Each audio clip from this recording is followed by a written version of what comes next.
I'm not fucking recognize that. What the fuck? Weird ass shit.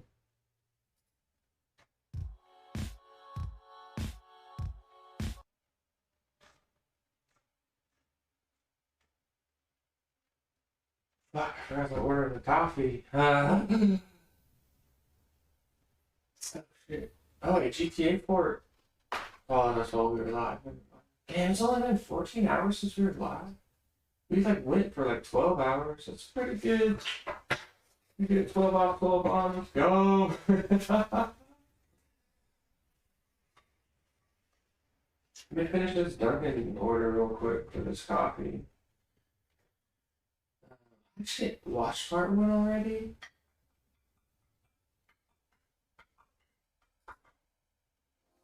G'day everyone, Dikko here with the start of a brand new epic tutorial series. So we're for the big play boys and girls, and it's going to take more than a couple of videos to break this fucker down. It's time to tackle the hands down most requested thing on my channel, character rigging. And if you have absolutely no experience in rigging, I recommend you check out my beginner's guide to rigging series where I walk through the basics of rigging a simple robot arm.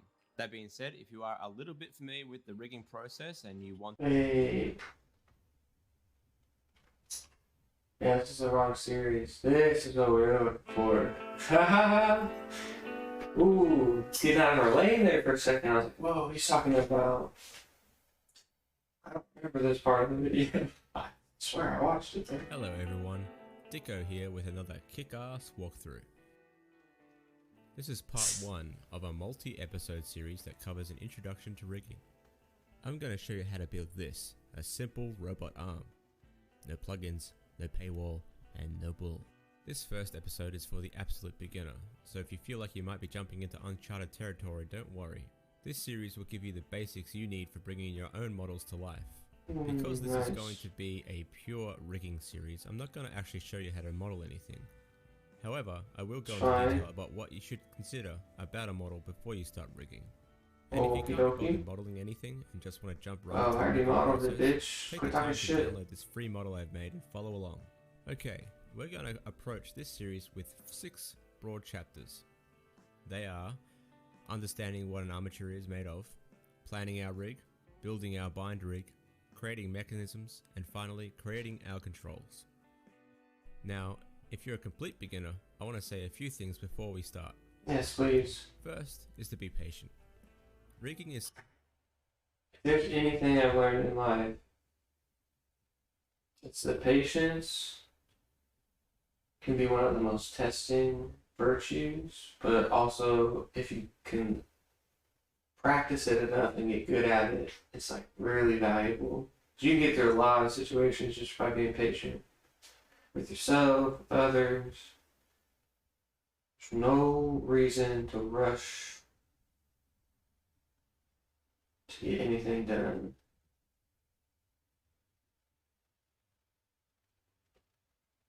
Pretty close. We do what, 708?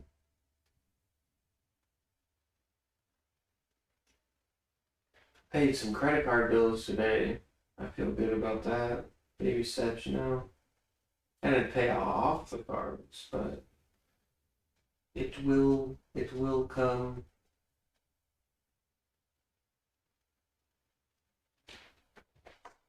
The goofy DoorDash, the goofy ass DoorDash, or what the fuck is it called when you leave like a review? It's time to learn and understand, so don't get too frustrated if you hit a brick wall.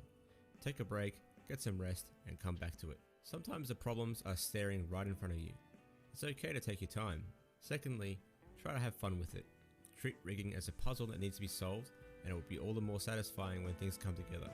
So if that means... Yeah, that's exactly what it feels like. It's a fucking puzzle. Yesterday I was so mad!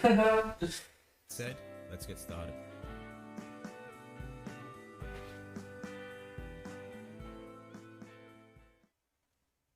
Okay, so the first thing we need to do is distinguish what the difference is between an armature object and the components that lie within them. Alright, so we'll just start off by creating a new armature object. Make sure your 3D cursor is set to the center of the world because that's where it will be built. So Shift A, scroll down to Armature, and let's select a single bone. Alright, so as you can see, it's created a single bone and an armature object. But if we expand this armature object in the outliner, you'll see that it contains a few things. One is the armature itself, and then the bones that sit within them. And then it has the pose. So the pose is basically animation data that we would add to that in the future. An armature object can be edited in three ways. One is in object mode, as we are now. The second is in edit mode, where damn, okay.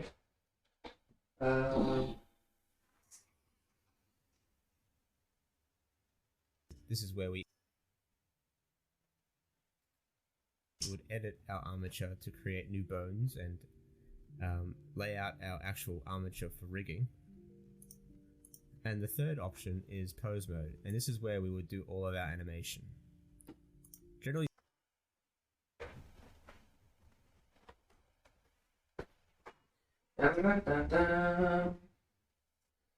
that's fucking crazy.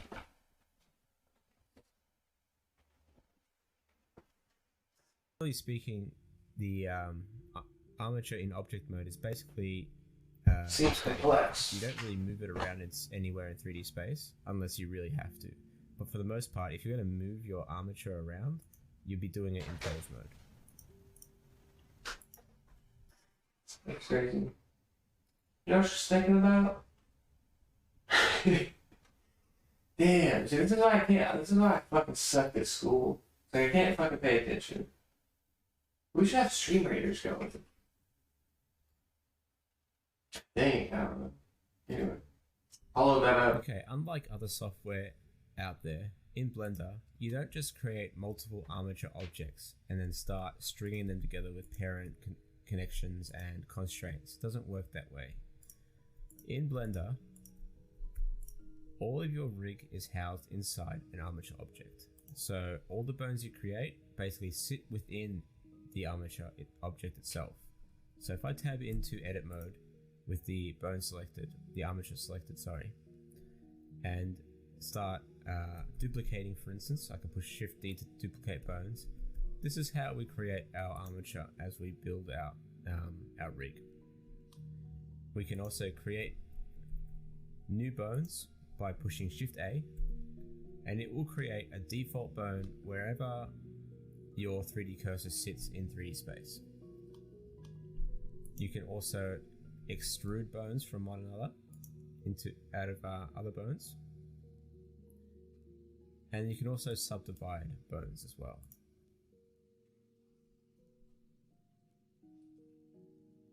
You can parent bones from one to another, so I can parent this one to this one by pushing Control P with keep offset, so they actually keep the distance together.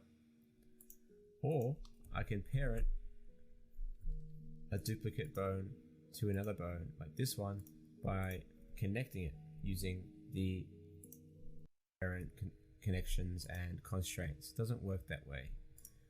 In Blender, all of your rig is housed inside an armature object. So all the bones you create basically sit within the armature object itself.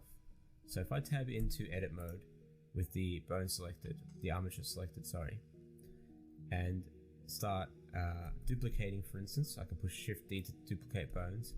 This is how we create our armature as we build out our rig. We can also create new bones by pushing Shift A, and it will create a default bone wherever your 3D cursor sits in 3D space. You can also extrude bones from one another out of other bones, and you can also subdivide bones as well.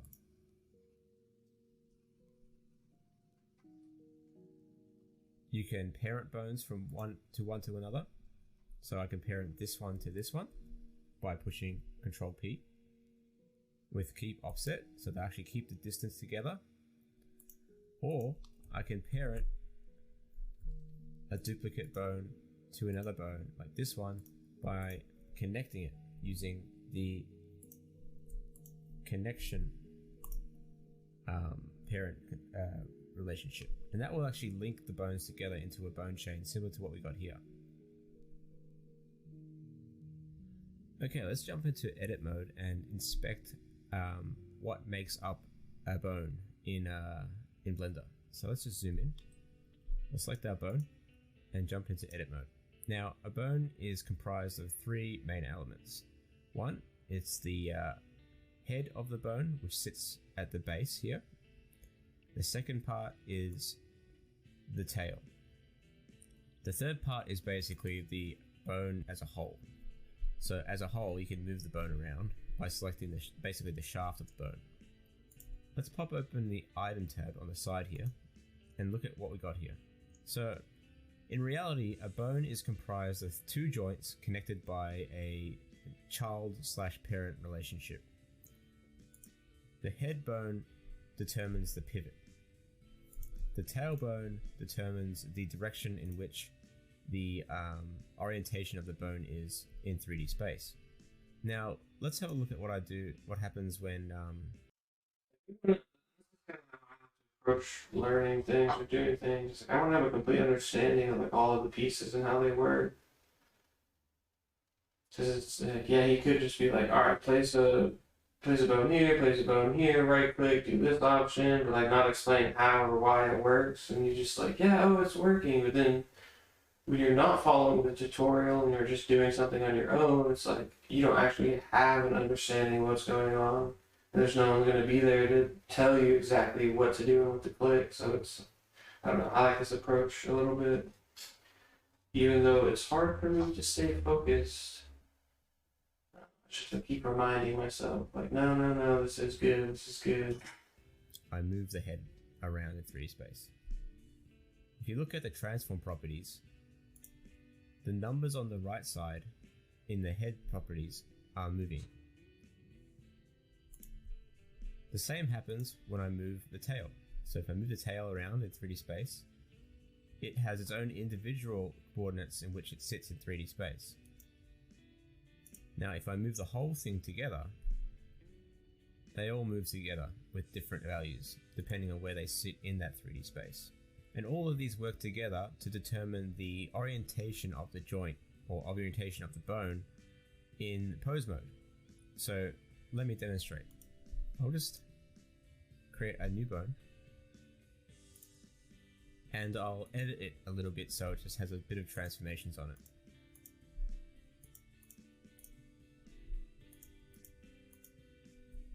I'll also create a second bone which I haven't touched. Now if I go into pose mode, things may look a bit like exactly the same, but there really are some differences. For one, I can't select you kind of see what's going on there individually of these bones. Wait a second. They're now working as a cohesive single unit. The second part is that it now has a traditional sort of transformation attributes. So as you can see, it has location, rotation, and scale. And this one also has location, rotation, and scale. But notice how even though I've changed the direction of this bone in relation to this default bone, the values aren't any different. No, yeah, it's like they're all zeroed out. In edit mode, we've changed its default space, the resting pose of those bones.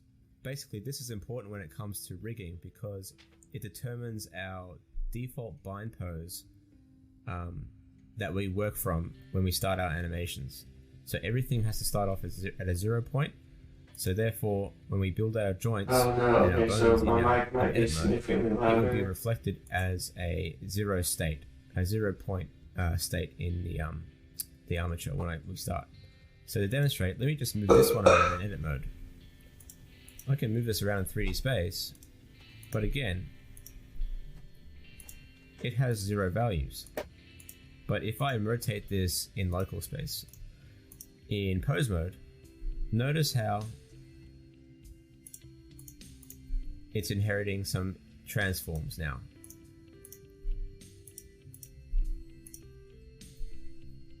And if I swap open to the rest position of our bones, it goes back to its 0 state. If I jump into our pose mode, here we go, back to our animated state. We can reset posed bones by pushing Alt R, or if you have movement, Alt G, or if you have. Looks like we got a dipshit from Duncan, or not Duncan, from DoorDash. Bastards.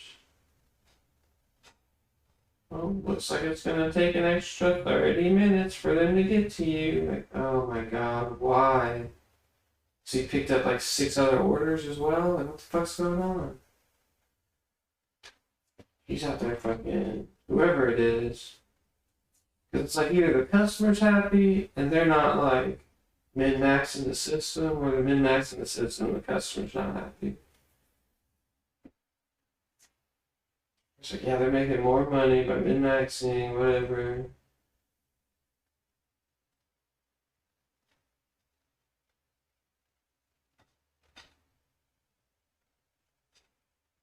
They're 1 star these folks.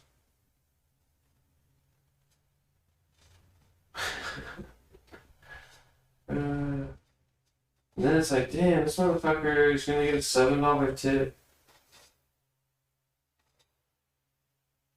Why? No, for being 30 minutes late. Can't fucking. Should be able to adjust the tip based on the service. Like, yeah, you'll submit a starting tip, but.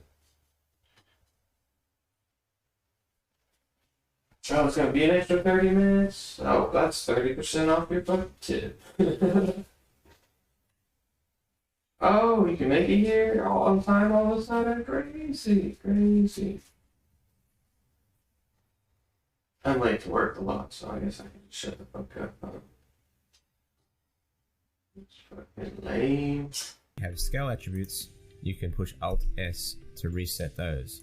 My coffee's gonna be cold, that's Also what is take note of upsetting. the pivot points of these bones, and also the origin of the armature object itself.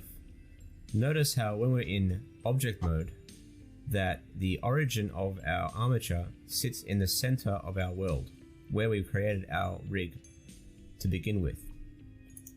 If we jump back into pose mode, notice how if I rotate the joint, that it's pivoting from the head of the bone, not the tail. However, the tail position does inform its local axis in 3D space. So if I pop open to global transforms, you can see how in the global space it's matching our global position in 3D space. If we switch open to local mode, notice how the axes are following the direction in which the tailbone sits. This tailbone actually is informing a lot of things when it comes to the rotation and pivot point of our bone. It determines the twist and the rotations of those bones. Oh. And this local sort of orientation is known as the bone roll in Blender, or I like to call it the bone orientation. So the orientation of the joints are super important when it comes to rigging, and we'll get into that in more detail as we go through our rig. But for our purposes at this point, let me demonstrate what that means. So again, I'll bump into edit mode and create a new blank joint. I'm going to pop open the object data tab, and then I'll go to viewport display, and then I'm going to click on axes. Notice how every bone has its own individual axes. This is really important in rigging because it determines the direction in which the bones will rotate in any given axes. So for instance, in this case, let me just reset the pose here. Reset the pose! In our case, notice how Z on our default bone is following in this direction. Y is always facing in the direction of the head joint, or head joint of the bone, and X follows in suit at a right angle to Z.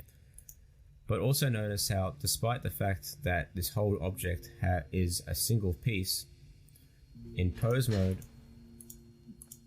each bone has their own direction and their own local rotation or default orientation to themselves. We can change the orientation of this joint by affecting its roll. Recognizing it. So the roll determines the direction of Z and X in its local space. Y can never be affected in Blender because it informs the direction of the bone as a whole. So let's pop into edit mode and show you how to affect the roll or the orientation of X and Z. We select the bone and notice how there's a roll attribute here. If we play with that number, notice how the bone theoretically rotates. But it's not really rotating, we're literally just rotating the default orientation of the... You know what's so funny about this? I'm gonna watch all of these videos and then we're gonna go create a pre-made skeleton and just attach it to my model, and it's gonna take like maybe 10 minutes. And it's like, oh, wait, why did we watch like 2 hours of videos for this? And part 3 is 50 minutes on its own. This is nuts. This bone. I won't regret it though. And if future me fucking with shit, and I'm like, and I have to actually create a custom rig. I'm gonna appreciate having this in-depth knowledge. Pose mode. Notice how now X is now following in the same direction as Z, but that's only because of its local orientation. Let's do this with 2 default joints, or bones, sorry. I'm going to create a new one. I'm going to slide that to the side on X and create another one, and then I'll create one more. I'm going to roll this bone 45 degrees, or 90 degrees in the positive. I'm going to roll this bone 90 degrees in the negative. And I'm going to keep the middle one as the default. If we pop into pose mode, and now let's just quickly switch our rotation attributes. Switch it, Dikko, switch it. Make sure they're all set. Yep. If I rotate this in Z, positive 90 degrees, or positive 45 degrees, sorry. When he says in Z, all I can think of is my New Zealander homies that I've met recently. He's so funny. Actually, that seems all online right now. See if we can get some viewers to anybody. Got a couple of low BBs here.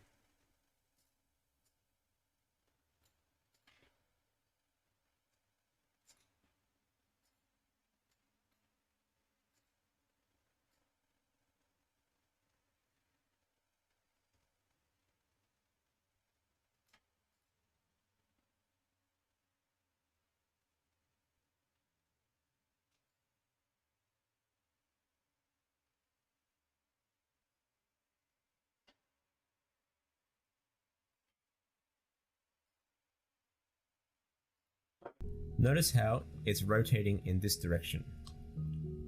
If I rotate this one in positive 45 degrees again on Z, it's rotating in a different direction. And again, if I do that again on the third bone, do it again. In the Z, positive.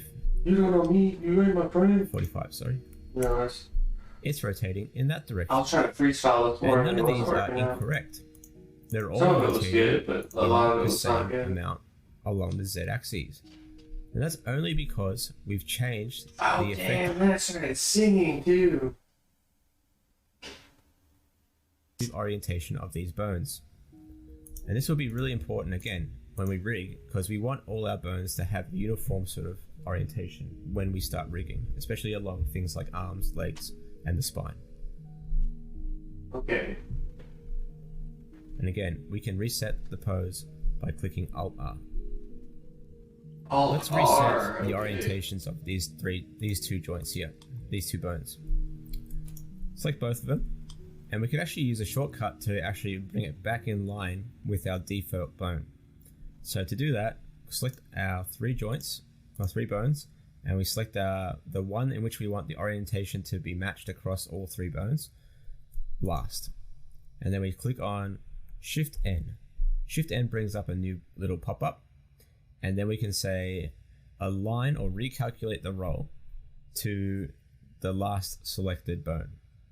So we click that, and now they're all back to that default sort of orientation.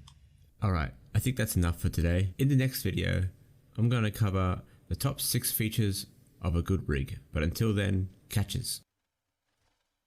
Catches. Part 2. Hello everyone, Dikko here. No.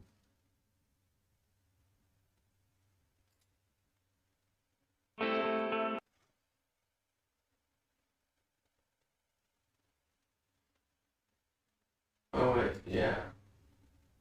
Hello everyone, Dikko here with another kick-ass walkthrough. This is part 2 of a multi-episode series covering... I don't know why that didn't seem right at first. Today we're going to cover my top 6 characteristics of a good animation. Come on, Now, you might be saying, Dikko, you pedantic prick. Okay. This is the second video in this series and we still haven't begun Coffee's rigging. on its Can't you way. just get to the Coffee's on fucking its point? way. Listen Well, what my I esteemed say. anonymous protege, if my sacrifice of wading through years of shit YouTube tutorials have taught me anything, it's that it's better to work out these fundamentals now rather than later. For example, a few years ago I followed this rigging tutorial series, built my rig and all the controls, only to realize that I designed the bind skeleton incorrectly for the anatomy of my character. You know, the part that directly influences how your character moves. Problem lied in the fact that whilst the tutorial series was competent in guiding me through all the technical crap, it failed to integrate the fundamental planning and testing of the rig until the very last moment. So not only did my character articulate like a steaming pile of shit, but there was no follow-up videos on how to fix the damn issue. So there I was, 2 weeks of my life flushed down the toilet. So I suggest that if you wish to not proverbially shit away your life on a futile attempt at rigging, take the time, watch this video, and thank me later when the time comes. So with Yes, that little life absolutely. lesson out the way, let's jump into the one that matters. Starting at number 6. Clean mesh transformations. And what do I mean by that? I mean that any mesh that is being skinned to an armature, it should have 0 transforms, 0 rotation, and 0 scale attributes on top of them. And the reason is simple. If a mesh has any kind of transform attributes on it, it can lead to a whole myriad of problems when skinned to the rig.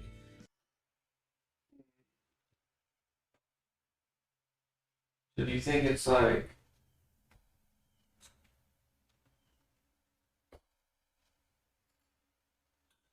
How do you reset It that? can lead to weird skewing and just strange things that happen when you start deforming the mesh. So it's really important that you zero out everything that you intend on attaching to a rig. So for instance, everything here, all my meshes here have 0 transforms, and it's really important that they stay that way. It's so important that he's not going to tell us how to do it. Is that what I'm getting?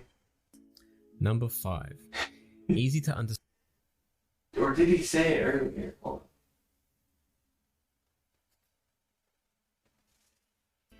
Clean mesh transformations.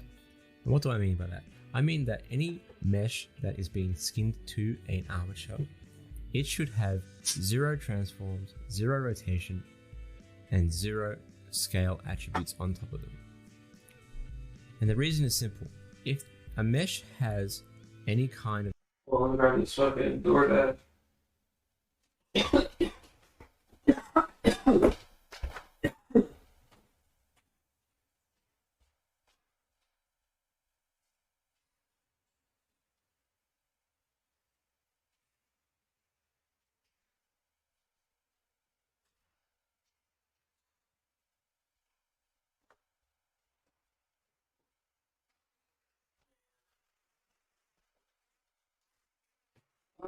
So for this coffee company, yo, for this coffee, you don't need some motherfucking coffee. Yeah. Get it, no. I don't wanna do that shit. No, go put it out. Even saying. Oh shit.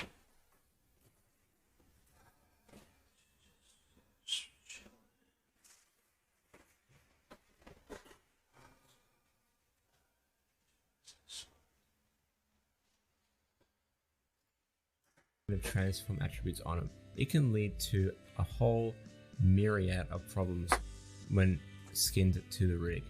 It can lead to weird skewing and just strange things that happen when you start deforming the mesh. So it's really important that you zero out everything that you intend on attaching to a rig.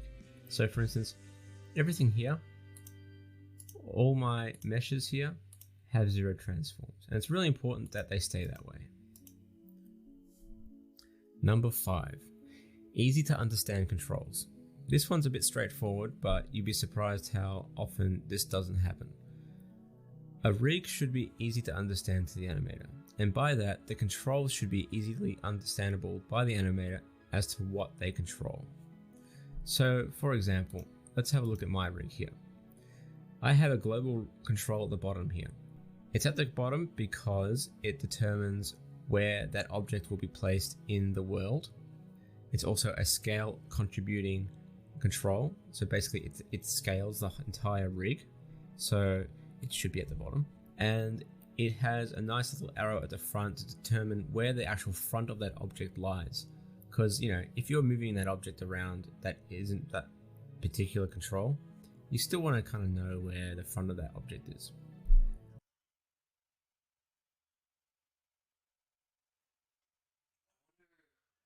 Do shit like that. He's gonna show us how to do all this, right?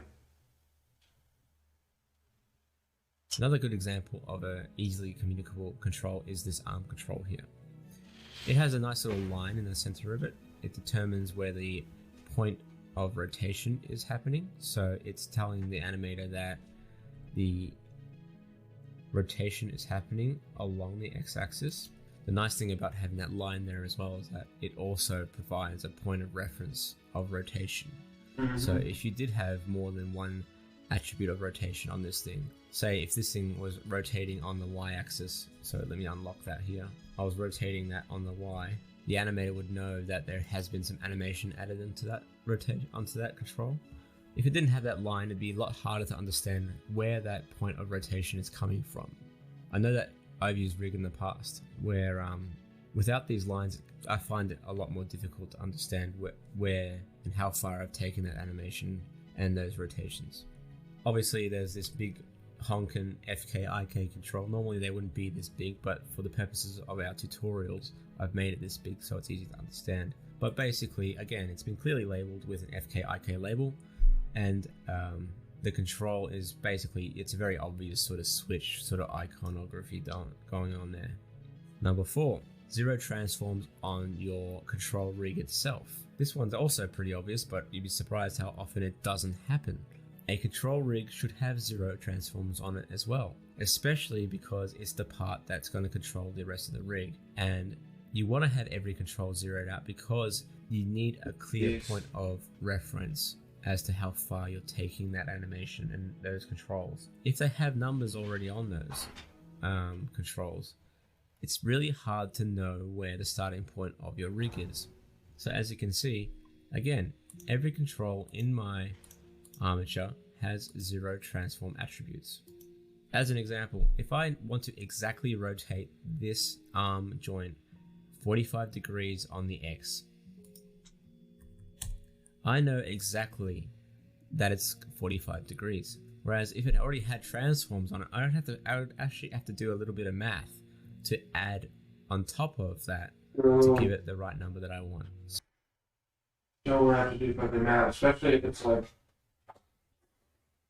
3 numbers like that.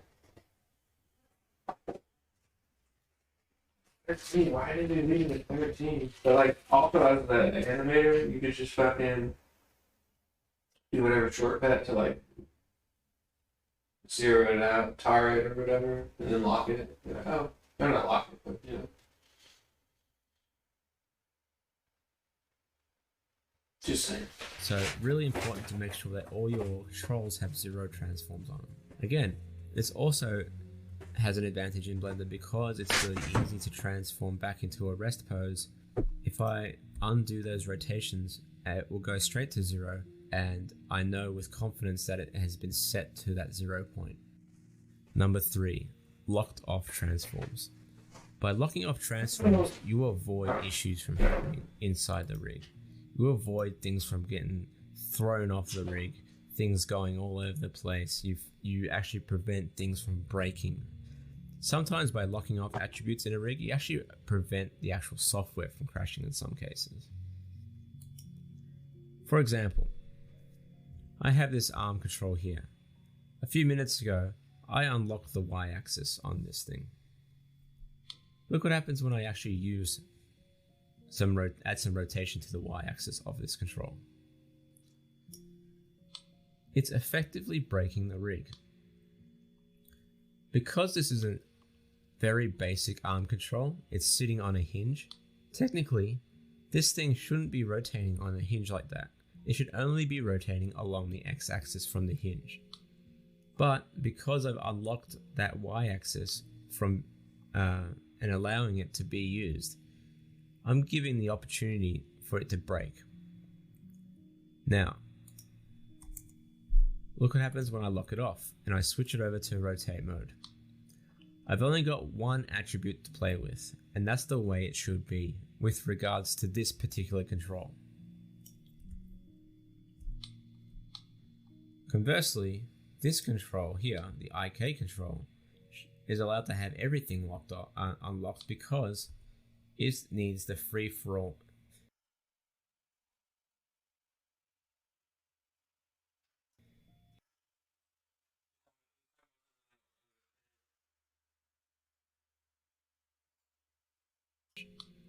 But because I've unlocked that Y-axis from and allowing it to be used, I'm giving the opportunity for it to break. Now, look what happens when I lock it off and I switch it over to rotate mode. I've only got one attribute to play with, and that's the way it should be with regards to this particular control. Conversely, this control here, the IK control, is allowed to have everything unlocked because it needs the free-for-all. It needs that free-form ability to move around. So if I switch on my FK-IK to FK, or from FK to IK, it needs to have that ability to move around cleanly. But that being said, there is one mistake with this IK control, and that is that the scale should be locked off. Look what happens if I scale it now. Now technically it's not really doing anything wrong. I mean, if you're an animator and you want to have that kind of freedom to allow the hand to scale, it still works. But if your intent isn't to allow the animator to be able to do that, it should be locked off completely. So just be aware of that. And if you look at everything else in this rig, particular sections have been locked off with the appropriate. Okay, and IK is, and like what happened there with the red thing?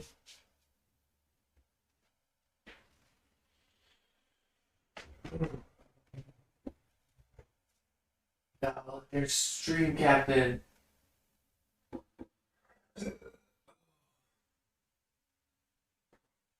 Ah! They're trying to kill me at Duncan.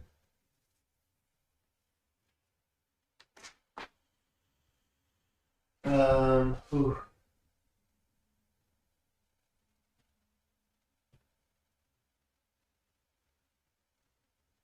Give me a second. I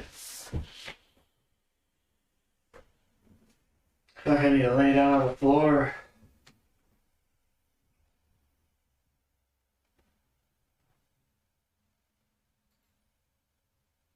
Oh, there I am.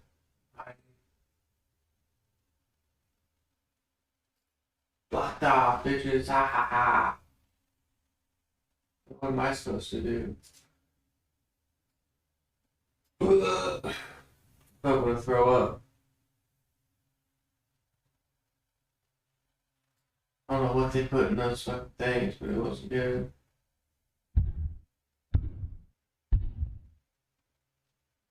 I think it's gonna be loud as fuck too. We should have intense music going, I was even thinking.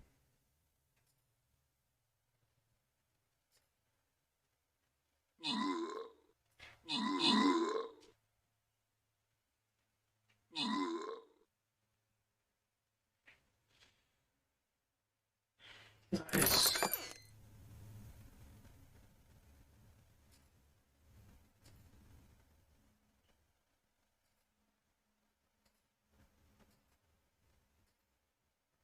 Okay.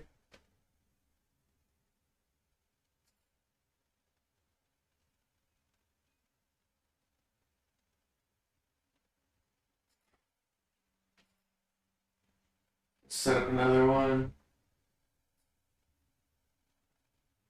We'll start from the bottom.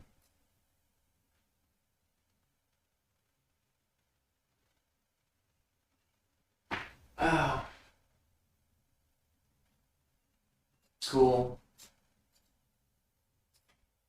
That was intense. Oh, I feel like I'm gonna throw up still. Ability for the appropriate mechanism of that control. For instance, What could they have done to it to make it fucking kill somebody? The FK-IK control only has the X location available, and so on and so forth. And this takes a little bit of practice when it comes to knowing what you think the animator needs and doesn't need. It also comes down to the fact that if you know that a certain attribute of a rig is going to lead to issues, it should be locked off. So just be very conscious of it. Number 2, proper names. What do I mean by that? Well, every control in your rig should be clearly labeled. Every control should be labeled with its ability. So it should communicate exactly what that control does to the animator. So for instance, again, for this FK-IK control, it's actually been given the label Control FK-IK Switch. That way, the animator knows exactly what it's meant to do. Again, for this global control, it has the label Global. For an FK arm control, I've labeled it with the prefix Control FK, so the animator knows exactly what it does. And so on and so forth throughout the entire rig. Again, controls for the fingers, control for the pole vector, etc, etc. And now finally, number 1. Now number 1 is a bit of a bonus, and it can have some exceptions to the rule as well. And that is, controls should have no constraints on them from the get-go. The reason being is that you want to, even though you've given the animator some sort of restrictions with regards to locking off transforms, you shouldn't add constraints on top of controls that are intended to be used as such. The reason being is that you can lead to all kinds of issues down the line when an animator needs to have the proper amount of flexibility with how to use those controls. So if you've locked off, rotation here, if you've got rotation available here, but on your constraints you have all your rotations locked off, it becomes super confusing to the animator why that's the case. The other thing is that it leads to a nice clean rig, and it allows the animator to actually add constraints onto those controls when they want to use them. And that's really important. You want to give them the freedom to add their own sort of capabilities to the rig when they need to. There are some exceptions though. For instance, this control for the FK-IK, I've limited the location intentionally on the X, even though it's available in the transforms. And the reason being is that I don't want the control to extend beyond 1 meter because it drives the mathematics of that driver. It drives the switch from 0 to 1 and it uses that value to turn off or on the FK. If I were to allow the animator to go beyond 1 meter in this case, it wouldn't essentially break the rig, but it would add some complexity to the rig that it doesn't need. And it will also confuse the animator as to why, in fact, it has that ability. So it shouldn't need it. So in this case, having a constraint on a control is important. But for the most part, especially controls that directly involve the movement of objects, they shouldn't have constraints on them from the get-go. So there you have it. Those are my top 6 characteristics that I think make up for a good animation rig. In the next episode, we'll finally get around to planning our rig and laying out the armature foundations. So until then, catch us.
Whew. Back from the motherfucking dead, motherfuckers. I thought I was out. Nope. Hello everyone. Not even close. Another kick-ass walkthrough.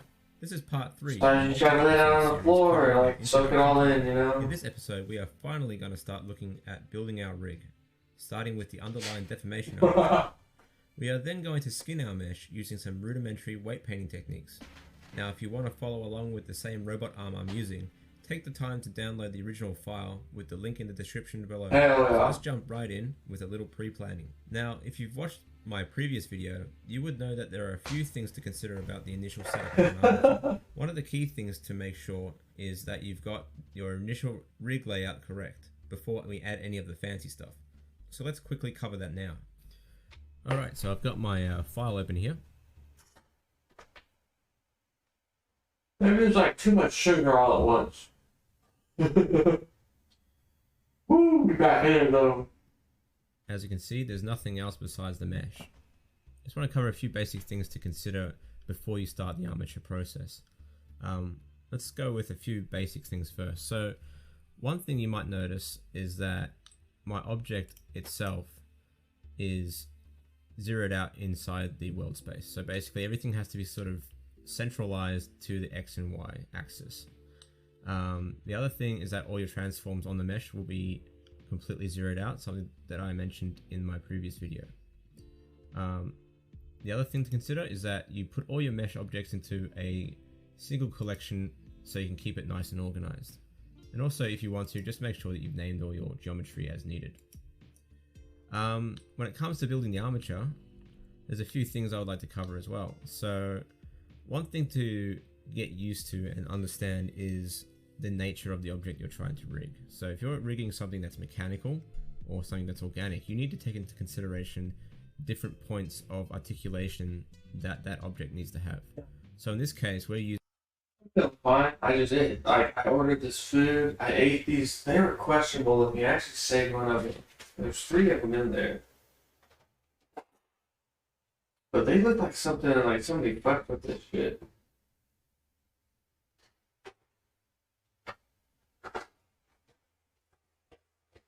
But man, I don't know. Maybe they. Oh man, maybe they put some weird shit in it. No,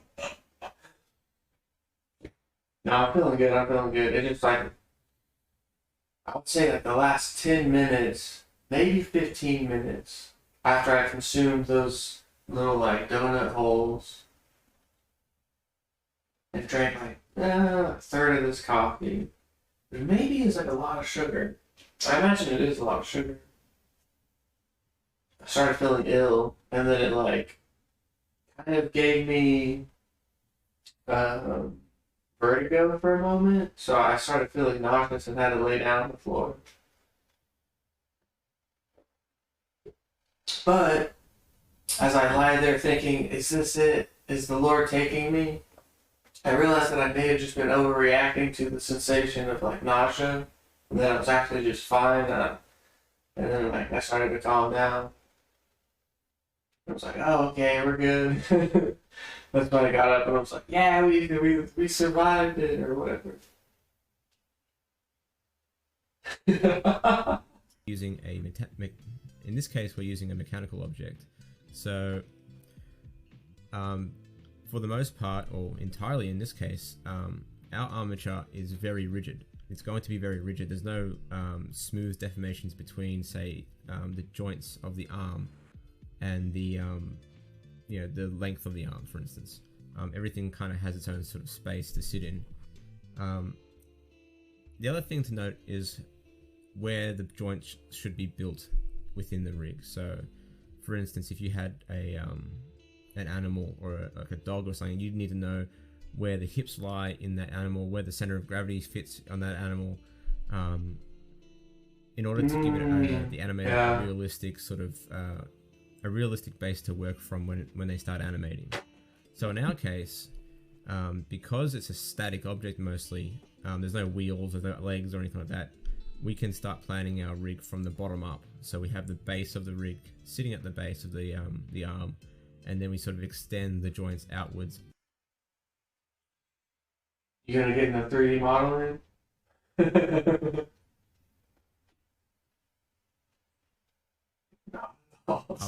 up the arm toward the fingers. So let's just break that down with a few notes. You don't have to follow me with this, just watch what I'm doing, and then we'll jump into the actual rigging part in a few minutes. So, as you can see, we have our base of the rig here. Oh, it's the part of the show where he gets out his crayons. I like this shit.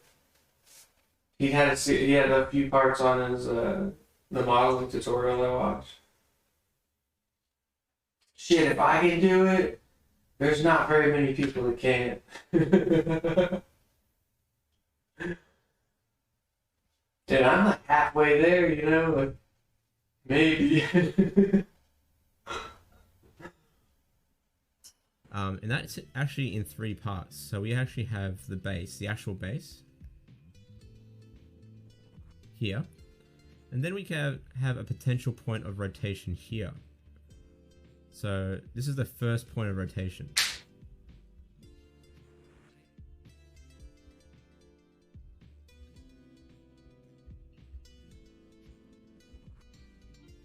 Yep.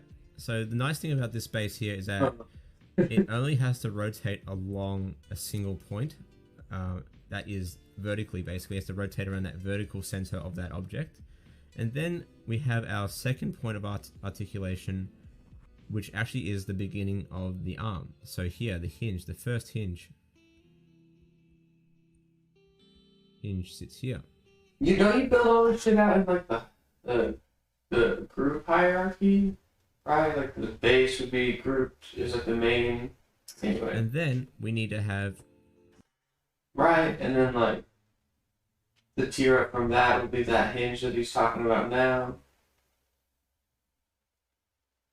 So everything above that would be grouped and like all affected by the rotation of that hinge. That hinge. I think that's what he's about to explain. This part of the object here. So this first hinge will influence this first chunk of the arm, right? The second bone that we'll add in the arm joint will be from this hinge here. So this will be the second hinge.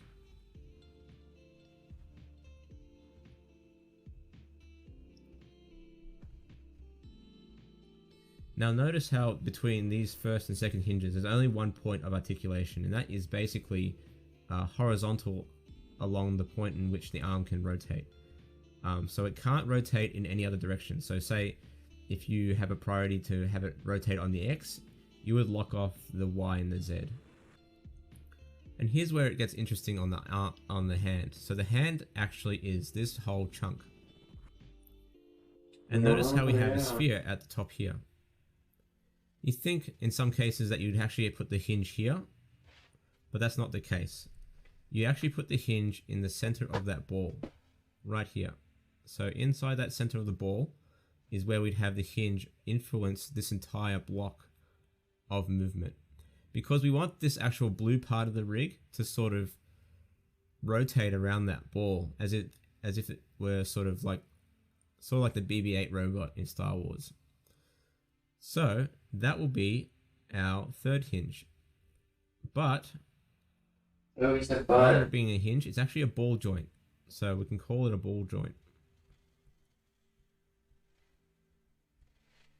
Oh, 3-ball joint. Oh. The third and final part, or I guess it's the fourth part if you want to call it anything, is Do you have a the smoked fingers. 8-ball So joint? the fingers are symmetrical, and that's really important to understand. So if you have a symmetrical rig and blender and you follow the right naming conventions, you can actually make your life a lot easier in both the rigging process and the animation process. So we have 2 hinges at the base of each point of articulation on the fingers. So you get hinges here. Forgive my shitty handwriting, I'm writing on a screen. Hinges on the fingers.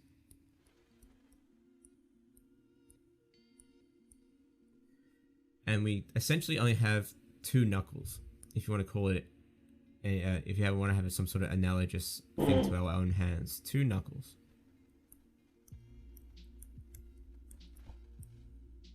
Right?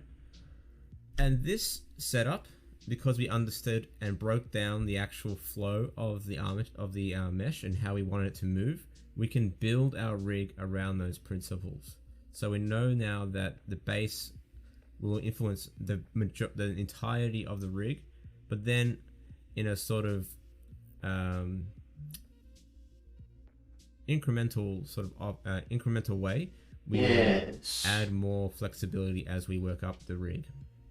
And this is basically the same principles you would give to any other kind of rig that you build, whether it's an animal, another robot, or a creature or whatever. You basically start from that center of gravity or that base of that animal or creature, and then you work in the complexity as you go along. So you start simple, start with the overall movement, and then work in that complexity as we work through it. So yeah, with that in mind, let's begin with the building out of our rig. Alright, let's get started. So the first thing we should do is make sure that our 3D cursor is set to 0. So let's quickly just do that. Just zero out all those values. Sorry, number lock. Zero out all those values. Same with the rotation, lock them all out. The second thing to do is to make a new collection. So we're going to make a new collection for our rig to sit in. So right click, new collection, and we'll call it Armature. Robot arm armature.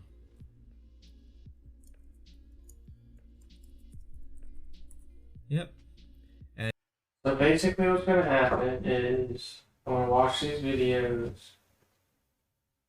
Why do I see doing it like this? What's going on here?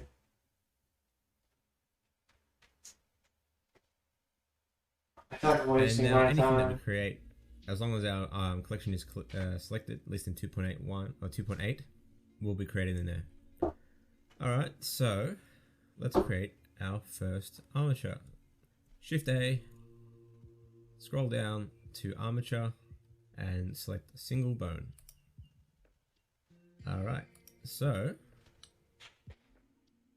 let's just go into our armature property settings here, No, we're not And wasting your turn time. on Not wasting your time. It's important to know how to do this, I think. in front so we can see the rig at all times. I'm going to jump out of pre-rendered mode and just jump into our preview mode, into our viewport shading mode. And I'm going to go switch into side view. So to switch into side view, press 3 on your number pad so we can get an orthographic view of what's going on. Alright, so let's select our armature. Let's give this a new name. We'll double click on that. I'm going to give it the prefix rig underscore robot arm. Okay. Alright, so I'm trying to keep things consistent here. So as long as we do that, it's going to make our life a lot easier. Alright, so let's tab into edit mode with our rig selected and start editing our armature. Okay. Alright, so let's just quickly block out the layers that we need. So considering what we took notes on before, we can quickly sort of smash out a rough layout of our rig and then we can refine it as we go. So we know that this base will need its own joint. So let's just do that now. So we'll just select the tail joint of our bone and then just shrink that down to the bottom there. Yeah. Alright, now we know that this base is going to need its own bone as well. Let's turn on my shortcuts for you.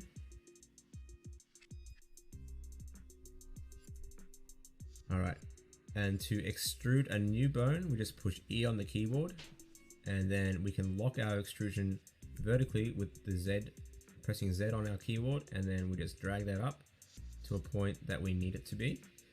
So in our case, because the hinge is our point of articulation for the rest of the arm, we'll bring it up to the center of our hinge. Smart. Alright.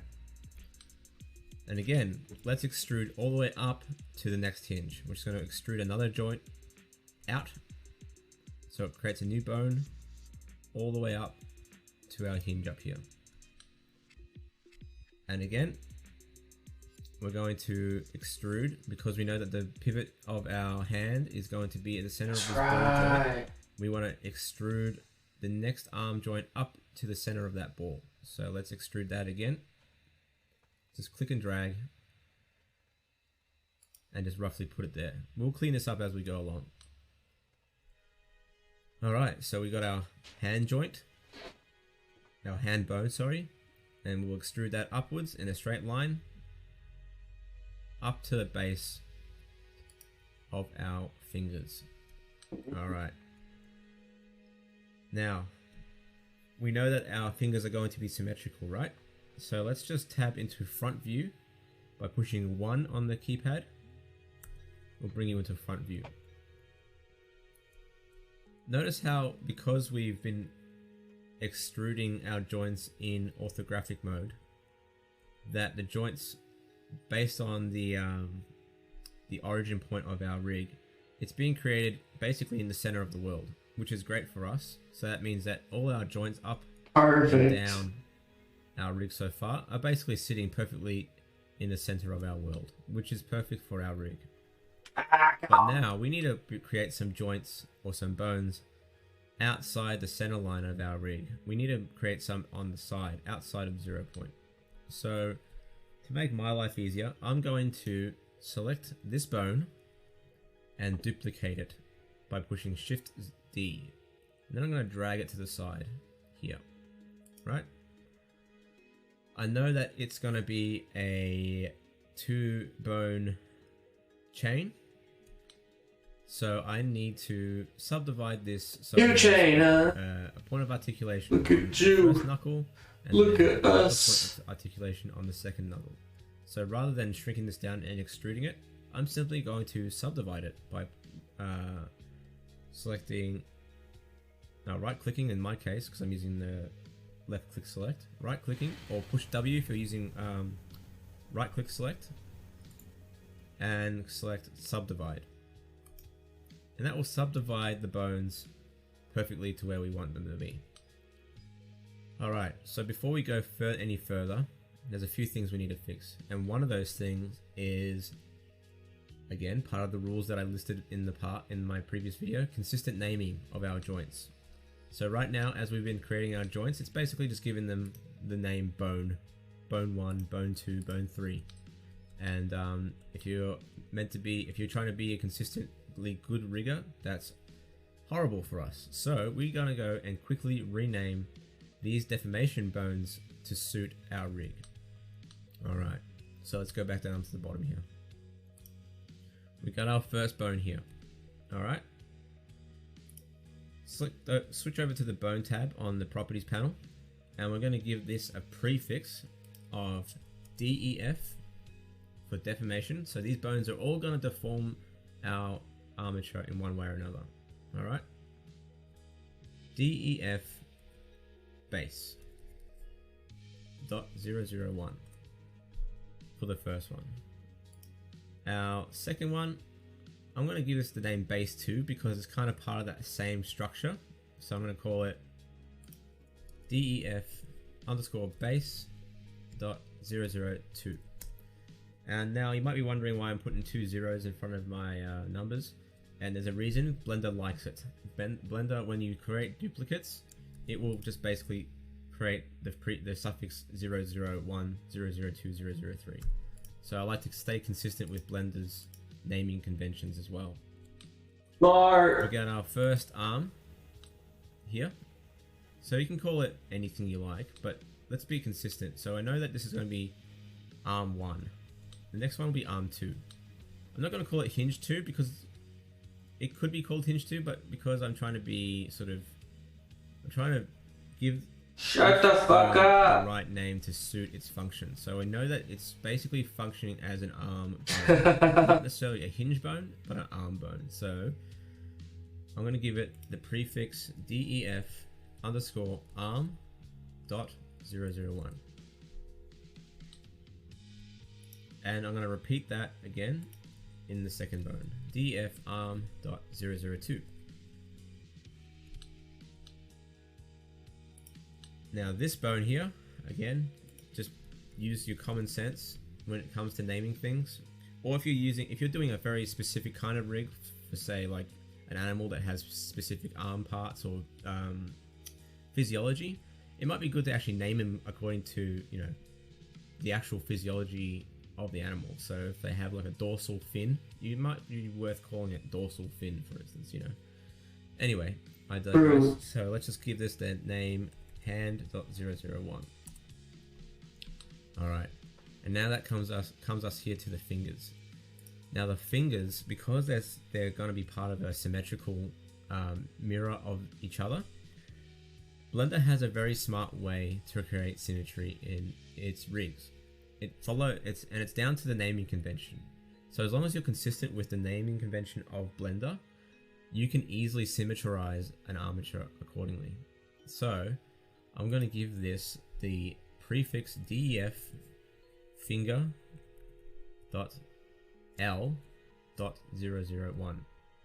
And now the order in which I've put the nomenclature of .L.001 is super important to get that symmetry to work right.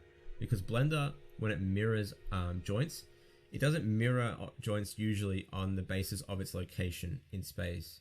It mirrors the joints first and foremost on the naming convention of the joints. So as long as you have left and right, you should be able to mirror them almost in any case, as long as it's consistent.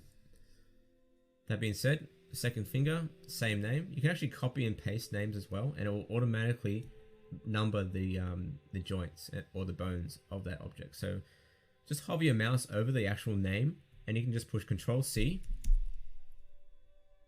And then if you select the second finger and then hover your mouse over the name and push Control V, it will automatically give it the number 002. And it will keep doing that according to the amount of bones you add to your rig. So if you want to have like an arm rig with 8 bones with the same prefix, it will automatically go 1, 2, 3, 4, 5, 6, 7, 8, as long as your naming conventions are consistent. Alright, So with that in mind, we are now able to mirror these joints or these bones. So we'll just select these two bones and right click and select Symmetrize. And look at that. In the perfect place, exactly where the other ones are sitting. If you look at the actual item information, shit, the microphone's fucking up, I the think. head coordinates. Exact values, just mirrored with a minus value, which is perfect for us. Alright, so we've got our base set up here, up and running. Now, there's one last thing we need to do, and one is to change the relationship of our finger from this joint, or this bone, to this bone here. And the reason why it's automatically created that relationship here is because we duplicated from this point, this bone here. So this bone already has a child-parent relationship with this bone. So therefore these duplicates also would have the same child-parent relationship. So we're gonna learn how to break these relationships and re-establish them. We don't want these fingers to follow this arm joint. We want it to follow the hand joint, bone, sorry.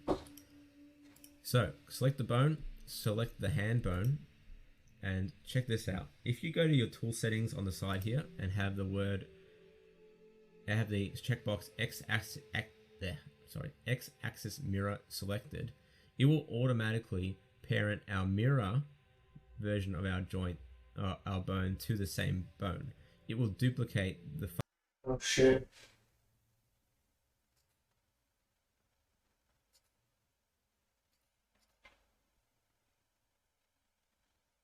It's about to be a battle of the fucking ages. Let's go. Damn, Reiko Dragon Needle. Fucking what the fuck? He's about to carry. Let's go.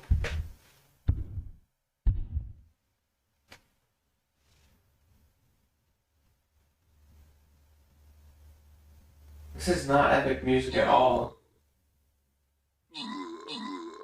It's fine. Is that good enough?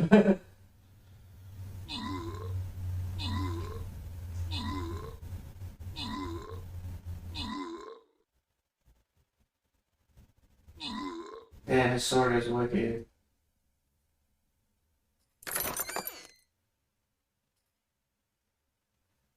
Nice.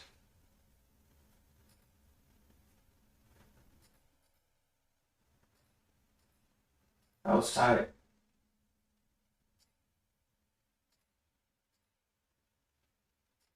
It looks like this is the one we're doing next.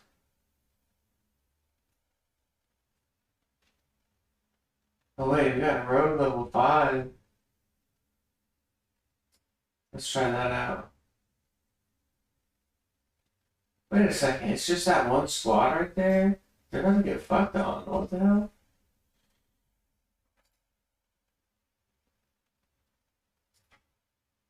You need a better playlist for that shit.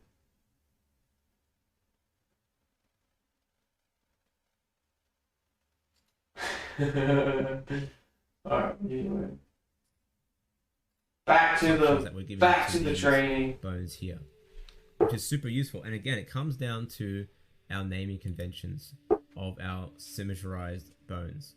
So with that being selected, let's select X-axis mirror and select our finger bone here, not the top one. Just finger bone connected to my arm bone.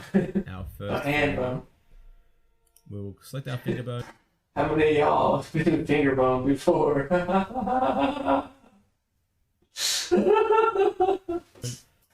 Select our hand bone second. Dude, I love finger boning. And then Control P. And you'll get an option to have it connected or to keep offset.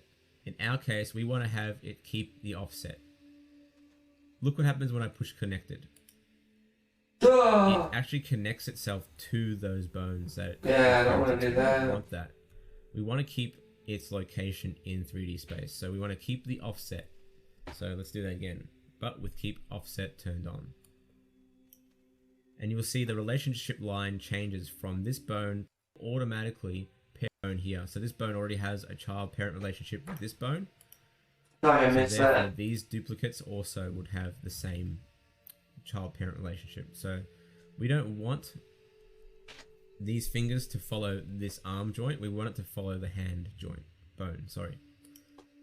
So select the bone, select the hand bone, and check this out. If you go to your tool settings on the side here and have the word, have the checkbox x-axis mirror selected, it will automatically parent our mirror version of our joint, our bone, to the same bone. It will duplicate the functions that we're giving to these bones here, which is super useful. And again, it comes down to our naming conventions of our symmetrized bones. So with that being selected, let's select x-axis mirror and select our finger bone here, not the top one, just the bottom one, because the top one is the child of our first finger bone.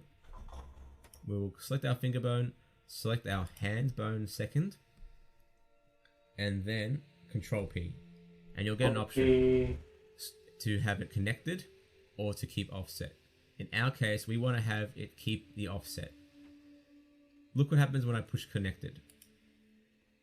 It actually connects itself to those bones that we've parented to. We don't want that. We want to keep its location in 3D space. So we want to keep the offset. So let's do that again, but with keep offset turned on. And you will see the relationship line changes from this bone to our hand bone. Alright, so let's just quickly tap out into pose mode and have a look at our armature as it sits. Let's just turn off our geo collection for now. I'm just going to turn it off in the screen, and let's have a look and see how this operates in pose mode.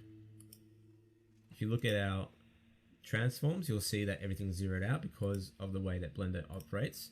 It operates inside the armature object. The bones sit within the armature object, as I mentioned in the first video of our series.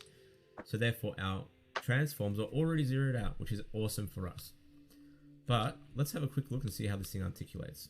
So with our base selected, our second base bone selected, I can rotate my entire arm. With the arm rig selected, I can rotate from the hinge of that first arm bone, and up the chain as we go through. Now check out this. This is one of my favorite things about animating in Blender, as long as you have the proper naming conventions with fingers and arms and stuff like that. If I rotate this joint here, this bone here, and it has a symmetrized bone over here, and I push copy, I've got a plugin turned on to give me more options, but if you just push Control C and then Control Shift V, it will automatically mirror our pose in pose mode. Best fucking feature ever. Alright, so with that done, it looks like our actual joint setup is looking pretty good. We can start to refine the location of our bone heads and tails to fit within our armatures. Because right now we did it pretty roughly, we just did it by eye, but we need to do it precisely, especially in the case when we're doing mechanical armature setups. When it comes to mechanical stuff, you have to be super specific about where those pivots sit. So let's get into that. Alright, with that in mind, let's just bring back the visibility of our geometry. And let's have a look at our setup in detail. So, I'm just going to pop into object mode and have a look at our wireframe of our objects as well. So I'm going to turn on inside the viewport overlays, I'm going to turn on wireframe. Okay. So, let's get down to the nitty gritty of our points of articulation. Alright, so we know that this, for instance, this base is already pretty much good to go. We've made our rig from the 0 point in space. We've made our rig from 0 point, so therefore our rig is already set up there. But if you look at how close we are with our armature, if we zoom into our hinge, for instance, you'll notice that our first joint of our arm bone isn't completely centered to the hinge, and that can create some odd offsets, especially when you're doing technical rigs that require that little of specificity when it comes to articulation. So we actually have to move these points to in a more accurate location. So let's get into that now. Alright, so looking at the first base, this one looks a little bit too low, so let's go into edit mode, and just this one we can kind of do by eye because we're only going to be rotating from the base on a vertical. So let's just bring that up to line up perfectly with that base there. So just line it up with the base of this chunk here.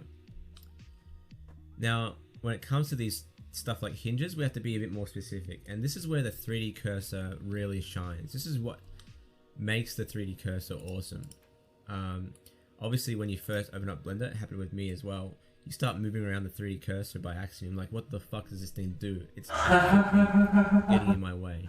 But I fucking lived that experience yesterday. No, I couldn't figure out how to get it back to the center. Oh, I was already mad about something else. That was funny. once you learn to harness the power of the 3D cursor, it I was becomes so mad. an essential part of the Blender workflow. It is absolutely awesome. So in our case, we want to get this hinge perfectly centered, right? We know that this object here is perfectly centered in the 3D world, right?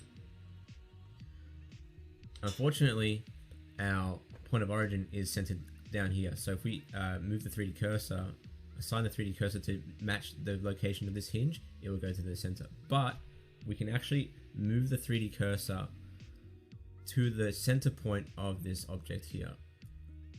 And then we use that 3D cursor to move the head joint of our armature in the base of our hinge to that point. And it's absolutely perfect every single time. So with that in mind, let's select this hinge object in object mode. Let's go into its edit parameters. And notice how we have a ring of geometry that is dead center to the world. We can also notice that because this thing is absolutely symmetrical from the get-go, we can actually select the entire object and then push Shift S, cursor to selected. And look at that, our cursor is dead center with our object that we have selected in edit mode. Let's get out of edit mode and back into object mode and tab into our side view using 3 on the keyboard, and you'll notice our 3D cursor is dead center with our geometry. Now if we go into our rig, select our rig and go into edit mode, and then select this joint of our rig and push again Shift S, but instead of saying cursor to selected, we go selection to cursor. It will shift that joint perfectly center with that object.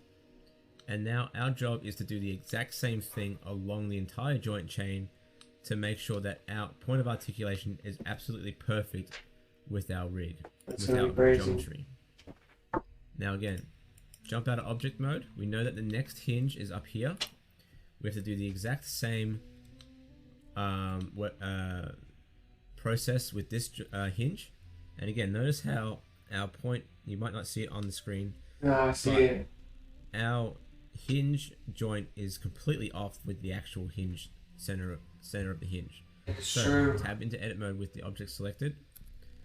And we're going to go select everything by pushing Shift A. Oh, sorry, not Shift A, just A. Then Shift S, cursor to selected. Tab into your bone chain again. Select the joint that we need to move into place. So notice how it's off. Shift S, selection to cursor. Perfect. Now it's perfect. No shit. bullshit required. No bullshit. Snapping, no judgment calls, no tiny little indiscrepancies. It's perfectly centered. And we just repeat this process up the joint chain where necessary. So especially this ball joint, because we want this thing to rotate perfectly around this ball, we need this joint to be perfectly centered. So select the ball in object mode, tab into edit mode, select all by pushing A, and then Shift S, selection to cursor. Oops, not selection to cursor. See what happened there? We want to go cursor to selected first. Bring up that 3D cursor. Tab out. Open up our armature again. Tab into edit mode. Select the joint, the head. Shift S, selection to cursor. Perfectly centered. Now notice if we jump into pose mode just quickly, and we can rotate. See how that joint is perfectly rotating around that ball joint? Super important for us going forward.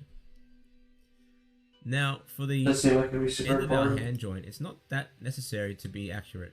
As long as it's centered within that sort of circular parameter, it's not that necessary, because our finger joints have their own hinge origin, and they have their own offset from that point. They're just children of this joint. This joint is more of a structural than a mechanical one, because it's the end of the joint chain effectively. Bone chain, sorry. So that one can kind of stay where it is. Stay where you at. Let's just pop open into edit mode anyway and see how this aligns. So we know that this ball joint has moved. Notice how if we just jump into out of octahedral viewport display, it's in the armature properties, and we change it to stick. Notice how it's not actually fully aligned right across the bone chain between the head and the tail. We kind of want this tail to be perfectly aligned, because it's such a symmetrical and zeroed out armature. We want this to be perfectly aligned, and we can do that relatively easily by using our transform properties inside of edit mode. We know that the tail, this is the tail up here, has its own. Wait, how did we get something there? we mentioned in our first tail. We kind of want this their own hinge origin, and they have their own offset from that point. They're just children of this joint. This joint is more of a structural deformation than it is a mechanical one, because it's the end of the joint chain effectively. Bone chain, sorry. So that one can kind of stay where it is. But let's just pop open into edit mode anyway and see how this aligns. So we know that this ball joint has moved. Notice how if we just jump into out of octahedral viewport display, it's in the armature properties, and we change it to stick. Notice how it's not actually fully aligned right across the bone chain between the head and the tail. We kind of want this tail to be perfectly aligned, because it's such a symmetrical and zeroed out armature. We want this to be perfectly aligned, and we can do that relatively easily by using our transform properties inside of edit mode. We know that the tail, this is the tail up here, has its own coordinates. It's something we mentioned in our first video. We know that the base of our bone, the head, has coordinates already locked in there. We don't want to change the head, but we can change the tail. Okay? So with X is already perfectly centered, so that doesn't matter. If we move it in Y, notice how the coordinates change. It do. So, -0. Let's copy the Y value from our head. Hover your mouse over the Y value, Control C, and then paste it into the Y value of the tail. And notice how now our bone is perfectly straight for our armature. Absolutely perfect. He popped his. And we need to do the same thing for our finger joints, our finger bones with the hinges. Oh, we'll finger bones. with the hinges. So let's just get out of into object mode, select our first hinge, edit that in, and now notice this is the magic of both symmetry and naming conventions and the 3D cursor working in tandem with one another. So I've got my first hinge selected with all the geometry selected. I push Shift S and the cursor to selected. The cursor is perfectly centered now to that hinge. Let's jump into edit mode of our armature. Now check this shit out. Now, before we move to shifting this hinge, we're going to change the transform properties, the pivot point of our bones. So I want to change it from local to normal, and from individual origins to active element. I think that will work. Yep, active element. So now it's going to shift the entire bone rather than just the tail across to the 3D cursor. So if I have the whole bone selected and I have these properties enabled, it will shift the whole thing in a straight line. I won't have to do that edit like I did in the hand. Alright, so Shift S. Now notice how both the left and the right bone will shift when I do this because we have symmetry enabled. Selection to cursor, and boom, both have changed. We did. Absolutely brilliant. Absolutely brilliant, bro. But notice how by doing that, it didn't move the child bone. That can be solved if we select the child bone first and then the parent bone of our fingers. And with active element, so we're actually transforming our entire selection based on the active element of our selection. So the last thing we selected, and we do the same thing, Shift S, selection to cursor, it will move the entire joint chain, which is perfect for us. That being said, we still need to change the pivot to be centered in this hinge. So again, let's just tab into this object, Shift S, cursor to selected, tab back out into our pose, to our bones, jump into edit mode, select our last joint, and now Shift S, selection to cursor. Oopsie, wrong way around. Yep, selection to cursor, sorry, there we go. And now we're good to go. Perfect. So now, in a matter of minutes, we have aligned our entire joint chain to fit with our armature, with our mesh, sorry. Now, all we gotta do is skin this motherfucker and move on. Skin it! Okay, so this is where the fun begins. The skinning process, or the bind process. This can be a bit tricky for those who are trying this for the first time, but this is where patience is key. I'm going to take it in a more technical approach with this because we are using a technical rig. So therefore, stuff like weight paint. Woo! This is really it's like a fucking class. Ooh, we got this though. We got this. And all that kind of jazz. For too long, I'm a little dancing robot. Pretty frustrating, especially when you are doing weight painting for multiple Android? I don't know what you call. I have a method for this particular rig. It's a great way to understand how the skinning method works in Blender as well. So let's just get into that. But normally when you skin an object or add the deformation rig to your mesh, you basically just automatically bind with automatic weights. That's great for organic sort of objects, but for technical objects like this, it can be a bit tricky. But let me just show you what happens when you do it that sort of traditional way, where you just bind straight to the rig automatically. So to do that, select all your mesh objects first, and then just make sure you have your rig selected last, and then push Control P on your keyboard, and then set parent to Armature deform with automatic weights. And let's see what happens when we do that. Obviously nothing has really happened, but it has bound the object. Now if you had transforms on your rig when you had bound the object, you would see the mesh would have moved, but in our case, luckily, because we had planned this properly, we didn't get that happening. So if we jump into pose mode and select one of our bones, you'll see it's rotating pretty good, but we are having some issues. notice how we're getting some crunching on that hinge. Now, I don't know about you, but a mechanical hinge shouldn't crunch like that. You've seen that being affected? And that's because the weights have been distributed between this bone and this bone. And it's causing some issues.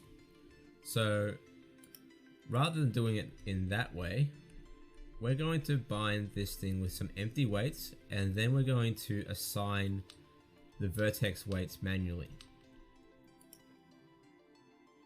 Hope that makes sense. That was perfect. Just click on all your armature pieces.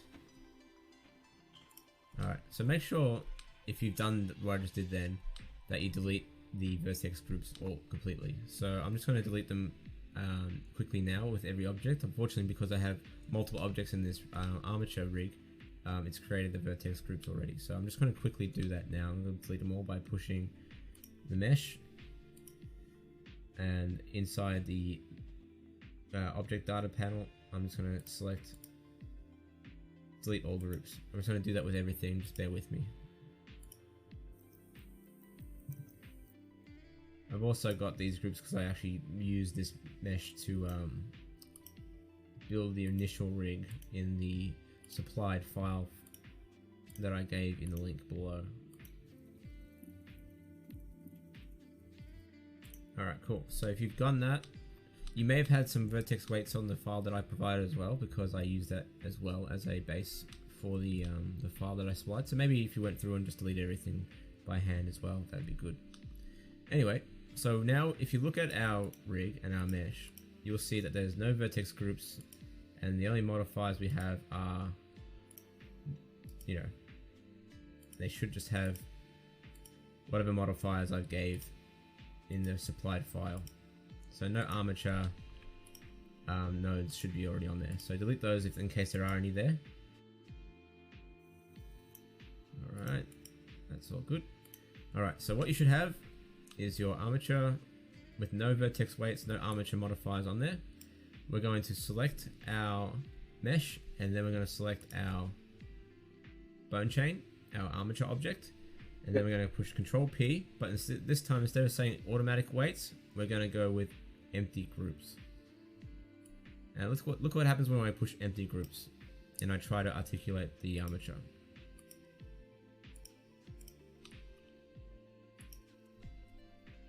Nothing is happening, and that is for good reason, to be honest, because we're going to manually add the weights ourselves. And to do that, we go into each object and then assign the weight to that particular bone that we have for that particular object, because we have a mechanical setup here.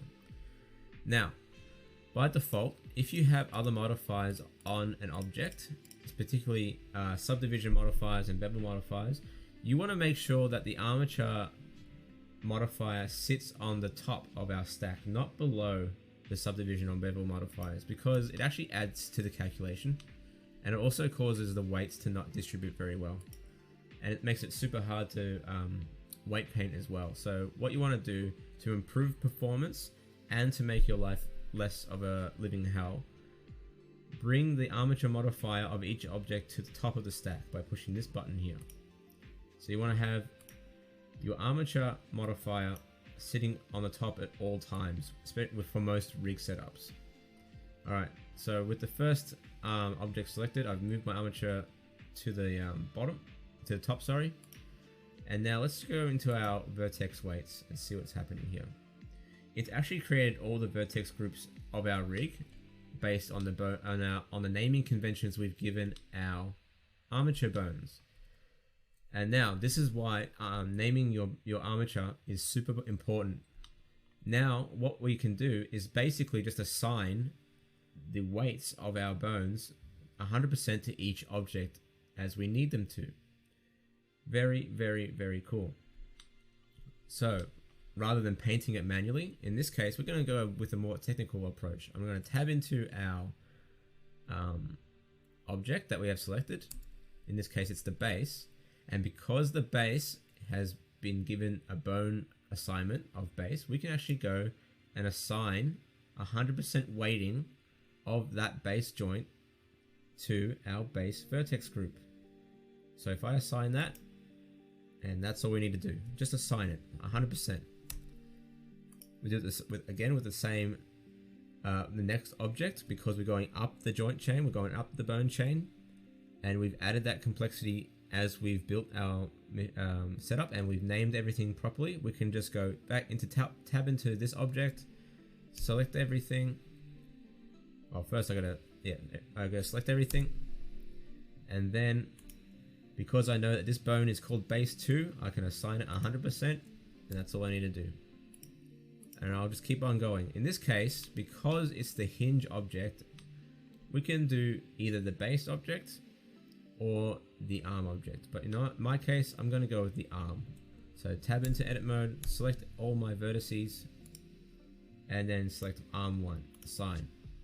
And I'm going to keep on going up our chain. The point where I'm literally not needing to do any of this for what I'm doing.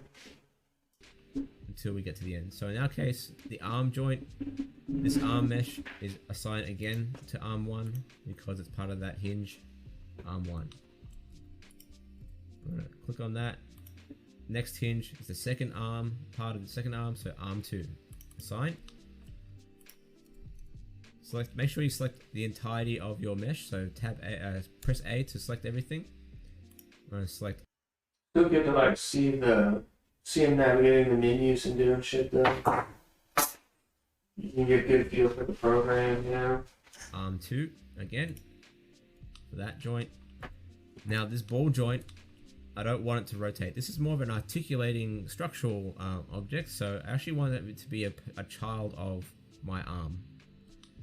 It's only the top of the hand that I want to be assigned to the hand. So in this case, tab in, arm 2, assign, tab out.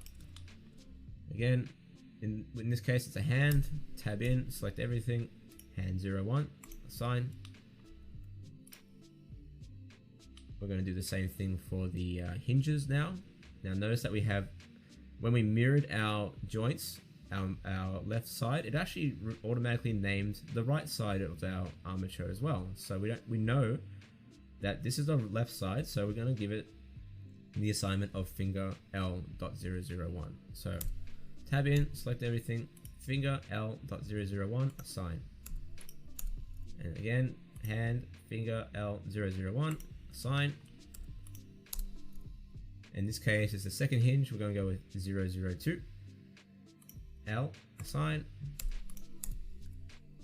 finger L.002, assign, and then finally our last objects, we're going to use the right side, so finger R.001, assign, select all of them again, R.001, he's a flipping genius. Deformation finger R.002, assign. Select everything. What time is that? It's 4 minutes. We would be wasting. Alright, hold on. We gotta pick some fucking badass music this time.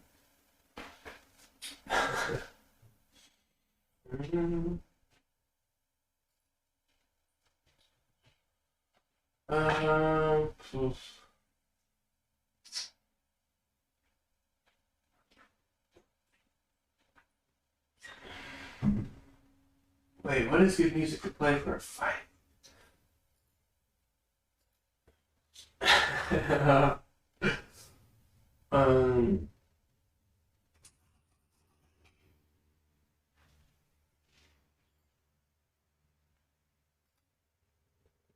No.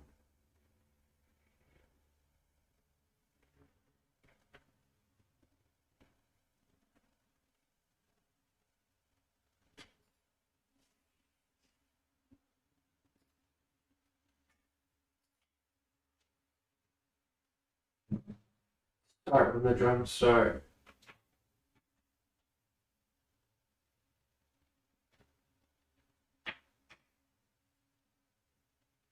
Here we go.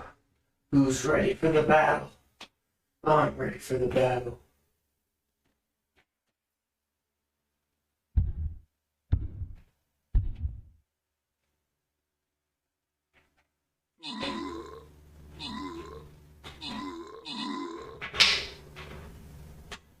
Never even played the music, never even played anything.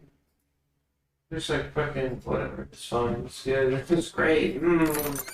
Juicy. Should have waited. Should have waited. Tank scrolls.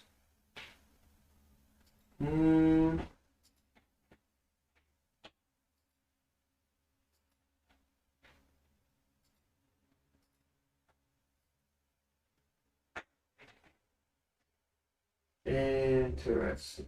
Skins.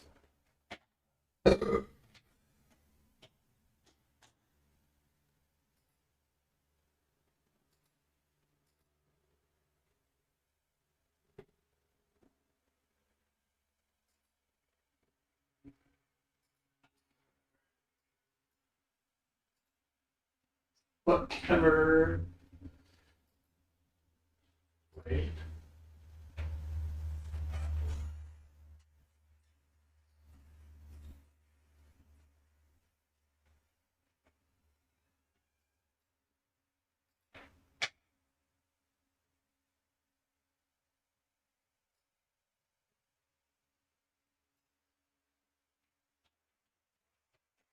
Okie dokie.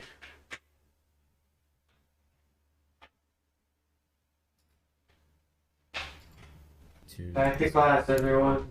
And now we've essentially assigned our weights without really doing any weight painting because we named our joints appropriately and we've named our armature objects, as in our mesh objects, appropriately as well. One last thing you need to do, just make sure you've got those objects that have been rigged with the armature modifier at the top of the stack. So go through the actual objects and move those armature modifiers to the top of our modifier stack. Okay. It won't take long. Just be conscious of it. Now that that's done, it will perform a bit better. You won't have to have that additional calculation on top of all that subdivision and bevel. You can turn off the bevel and all sort of stuff and it'll be fine. So let's try and articulate our rig. Holy shit, we got perfect articulation. Look at that. Look at that. Now check this out. Because we've added the pivot perfectly in our hand joint. Look at that. It's perfectly rotating around that hand. That ball joint. Exactly what we want it to do. We've got our finger joints working properly. Way awesome. Do that again. Cool. Cool. And look how we're not getting any crushing on our hinges either. We're getting perfect articulation. Look at that. Fucking awesome. And this is why it's important to plan your rig. Once you've planned your rig, you can do shit like this without really bothering with anything. Now notice here that the object, if I pivot this part, it does some weird shit. That's only because we haven't locked off our transforms. So when we come to the mechanical part of things, we will start to lock off things. So for instance, like I said at the start of this tutorial, this base joint should only be affecting the vertical rotation. So in this case, if I look at the normals, Y is up. So therefore only Y should be available to be rotated. So if I just lock off X and Y, lock off the scale, look at that, perfect. Right. And then of course our base joint will affect everything.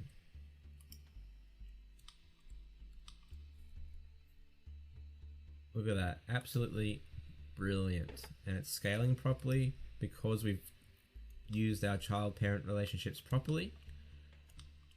And that's all we need to do for now. That's all we need to do. There's no weight painting in this tutorial because we don't need it. And that's why it's important to make sure that you have your rig centered out properly where needed. That if you're doing technical rigs, that you've got your pivots sorted out as well, and that you've named your joints appropriately. And then suddenly that whole issue of weight painting, at least in a mechanical sense, is absolutely moot. Pointless, you don't need to do it. And now, in a matter of minutes, now we're ready to go and start working on our mechanics. But we'll wait to do that in the next tutorial because it takes some time to really understand how this thing works before we move into the mechanical side of things. Because we can start to do our FK and IK joint chains, our global controls, our shapes and all that sort of stuff in the next tutorial. But for now, that's all we need to do. So until then, catches.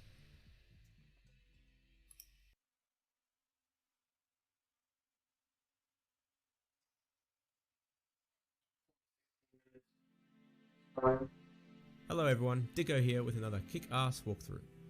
This is part 4 of a multi-episode series covering an introduction to rigging. Today we're going to construct our mechanisms for our rig. And what do I mean by that? I mean the FK and the IK controls and the driver that allows you to move from one to the other. So let's get started. Okay, let's quickly just go over what I mean by FK and IK. So FK means forward kinematics, and forward kinematics is basically a control structure where the parent object influences the child object. So let me just turn on FK first to show you what I mean. This control, being the parent, affects the child, which affects in turn kinematics is basically to controls and the driver that allows you to move from one to the other. So let's get started. Okay, let's quickly just go over what I mean by FK and IK. So FK means forward kinematics, and forward kinematics is basically a control structure where the parent object influences the child object. So let me just turn on FK first to show you what I mean.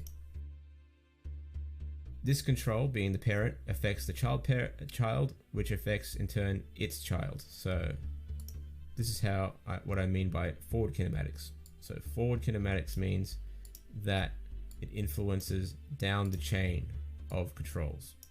Conversely, inverse kinematics is basically the opposite, where the control up here influences the joints going back down to the root.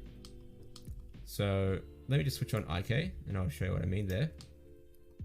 And typically in an IK joint or IK control scheme, you have a controller for the overall direction of the joint chain or bone chain, and then you have a sort of pole vector which determines where that sort of elbow joint sort of directs itself.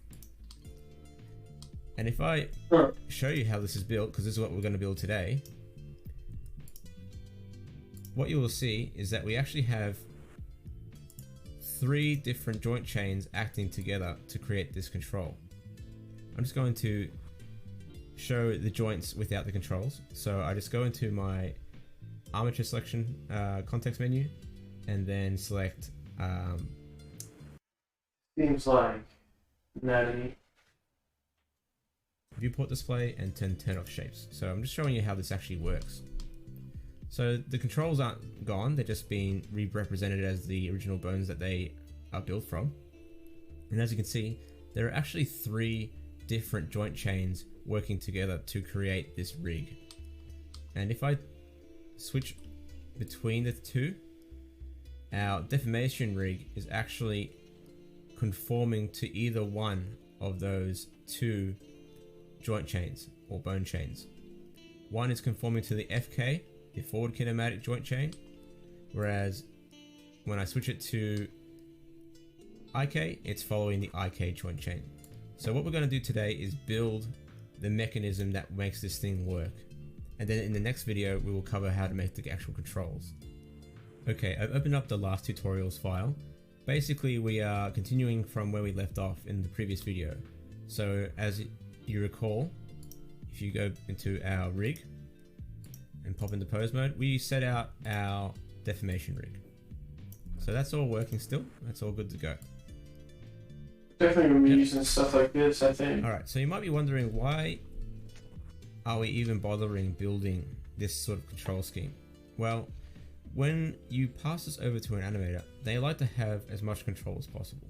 And this especially becomes important as we get into more complicated rigs. If you plan on doing, say, a bipedal rig with legs and arms, you kind of want to give the animator that kind of control where, for instance, if they're doing a walk cycle, you'd want to have that IK sort of functionality.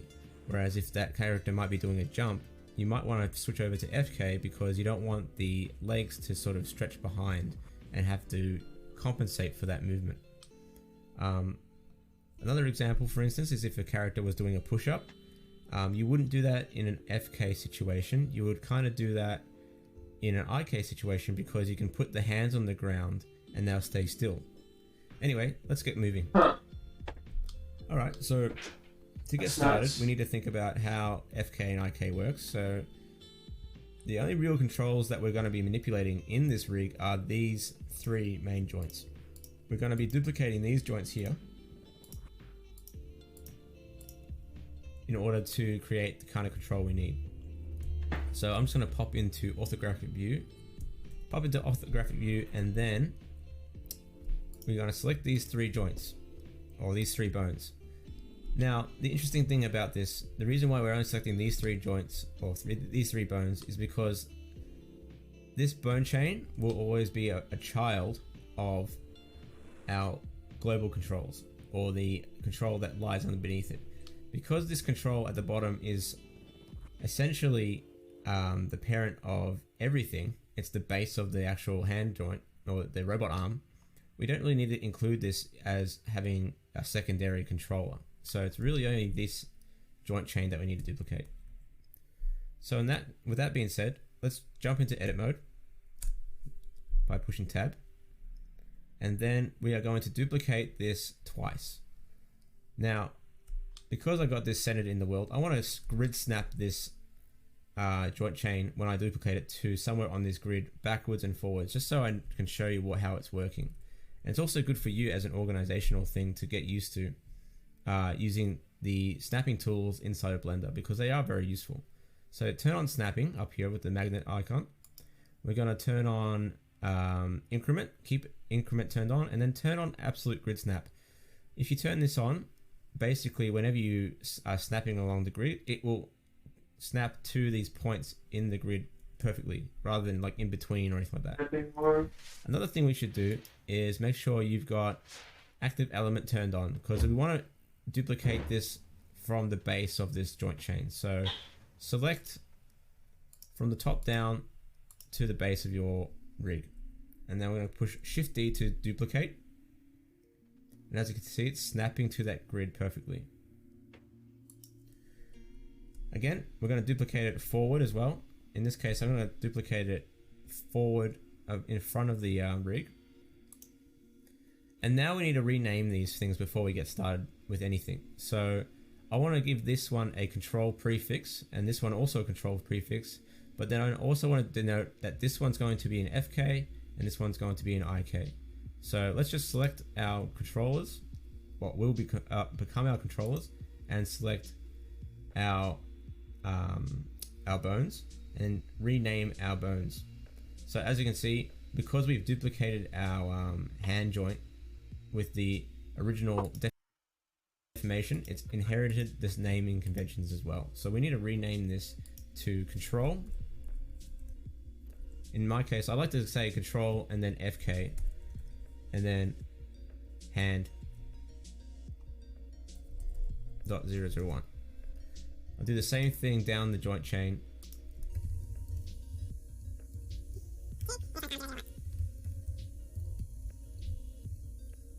And again, with the IK, I'm going to give that the prefix control IK underscore arm.001.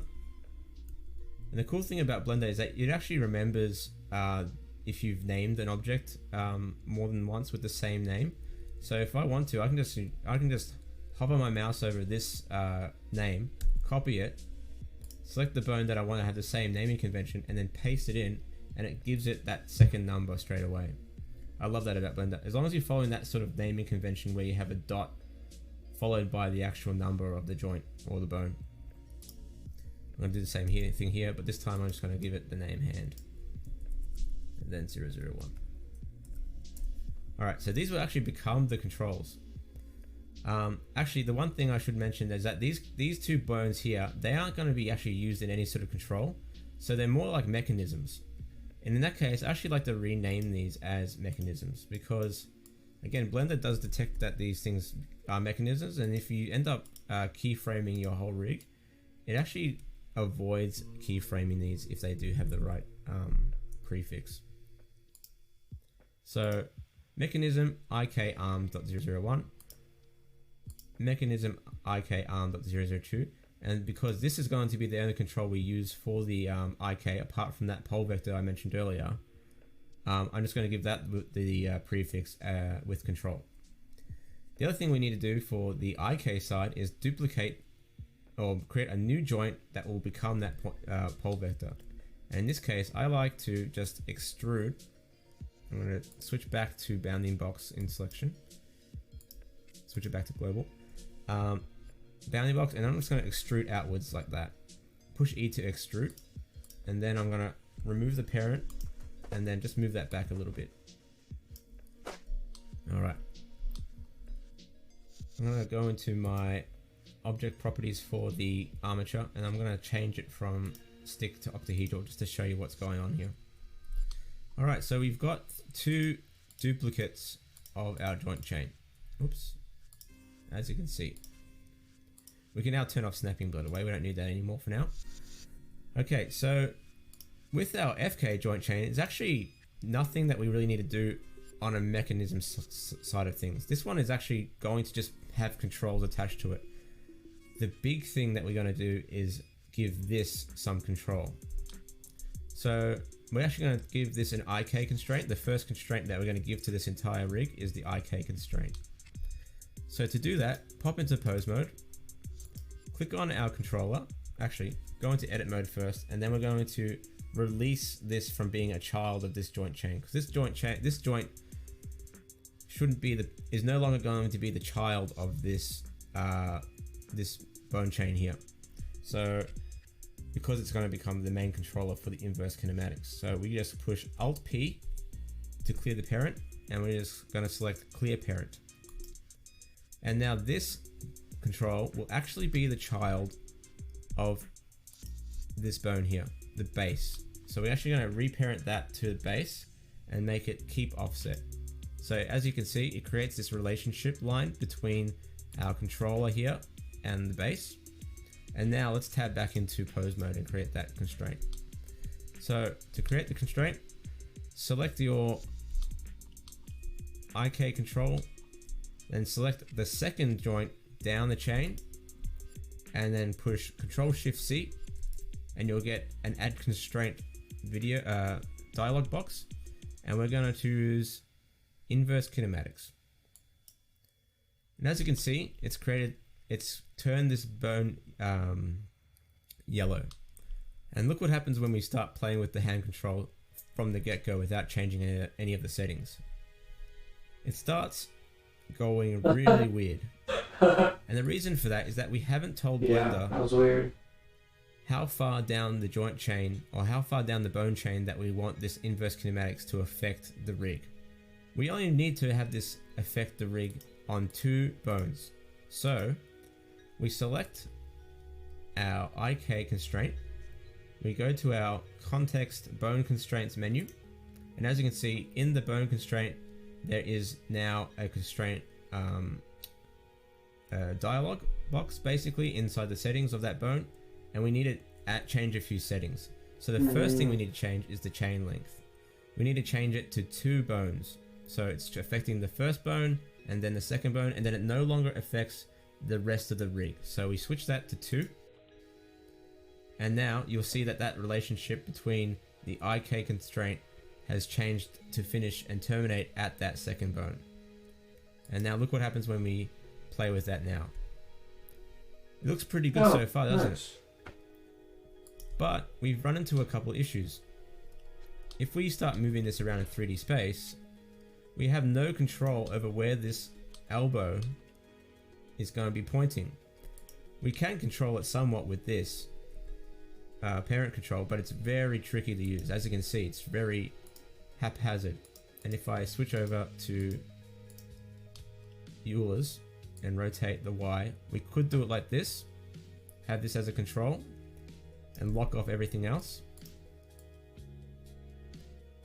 And that's a personal preference, but it's actually quite nice to have a separate control that guides the elbow around. So to do that, we're going to go back into our constraint settings, and we're going to assign this bone as the pole vector. So basically this pole target will be this bone. So to do that, we're going to see what the name of this bone is. In this case, it's just going to be called bone because we haven't named it anything. Oh, we have duplicated it. So we're going to call it control IK arm pole vector .001. So I'm going to copy that. And then in that constraint, I'm going to add that pole target as our pole vector. But first, complex that it's going to be part of, the pole vector is going to be part of our rig. So we're going to choose our rig object as the pole target, and then the bone in which. Then we talk about this one more video though on the tutorial session. Post that pole target in there, and as you can see, it's kind of spazzed out there. At least we need to actually assign the pole angle as well, but because we have it set perfectly linear, we can just give it the pole angle of 90 degrees, or in this case minus 90 degrees, and now that will work as we see fit. So as you can see, if I move that pole vector around, it's now working perfectly with that arm rig. So that's all we need to do for the IK at the moment. What we need to do now is assign this bone as being the child of our base deformation joint. So let's quickly do that. We'll keep the offset. So now when this thing moves around, you can see now it's all working together. Alright. So that's one of the hard parts out the way. Now we need to actually make this work in tandem with our deformation joints and have the IK and FK work together as a switch. But since this video is already running a bit long, we'll continue this in the next video. So until then, catch us. Hello everyone, Dikko here with another kick-ass walkthrough. This is episode 5 of a multi-episode series covering an introduction to rigging. In the previous video, we blocked out our FK and IK bones. This video is also an hour long. What the fuck? Creating the IK controls for our rig. In this video, we're going to connect our deformation bones to our FK and IK controls. And then we're going to create a driver that will allow us to switch between the FK and IK constraints. So let's just jump right in. Okay, so how do we get this bone chain to work in tandem between our FK bone chain and our IK bone chain? Well, we use constraints again. In this case, we use something called a transform constraint. And what a transform constraint is, tell us what it is, Dikko. Copying the rotation, scale, and location of our FK or IK bone chains and duplicating it onto our original deformation bone chain. So to do that, it's the same way as making that IK constraint. We select our control, and then we select the corresponding deformation bone that needs to be affected, and push Control Shift C. We get that dialog box again, but instead of clicking on IK, we select Copy Transforms. And look at what happens when we do that. Once we go down the bone chain.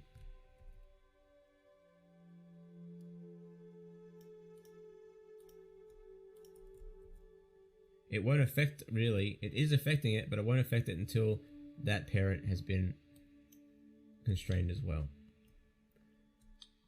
So if this thing wasn't connected to our base here, so if I change it to an offset parent-child relationship, it will just snap straight to this bone. But look what happens when I start manipulating now.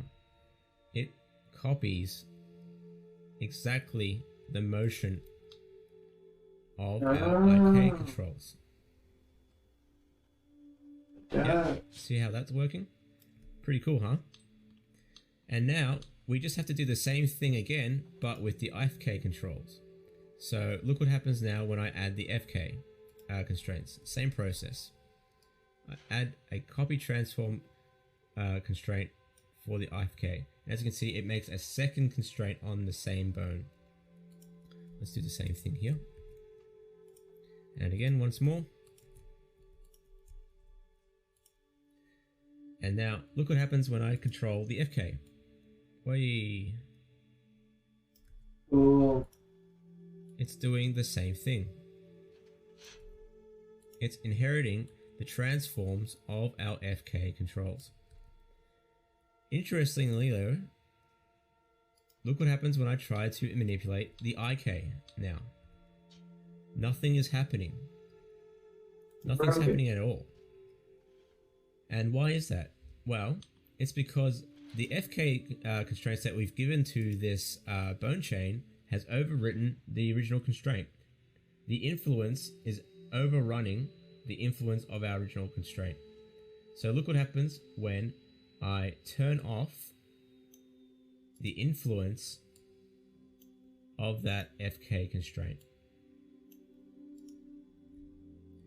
The IK now works again, whilst the FK isn't affecting our deformation bones at all. And that essentially means that we need to create a switch to turn off and turn on the influence of that second constraint, so it no longer affects the deformation bones when we want to. So how do we do that? We do that with what is called a driver. And a driver is basically a mathematical equation, in this case in Blender, that determines when things are turned off and turned on. So to do that, we can make a switch. And as you can see in my original rig that we had in the preview before we started here, I made a switch here. Just a simple little switch. And we'll do the same thing here. We're just going to create a new joint that determines when the FK and IK influence the deformation of our original deformation bones. So let's get started on that one. And after that, we're pretty much good to go to create the controls for this rig.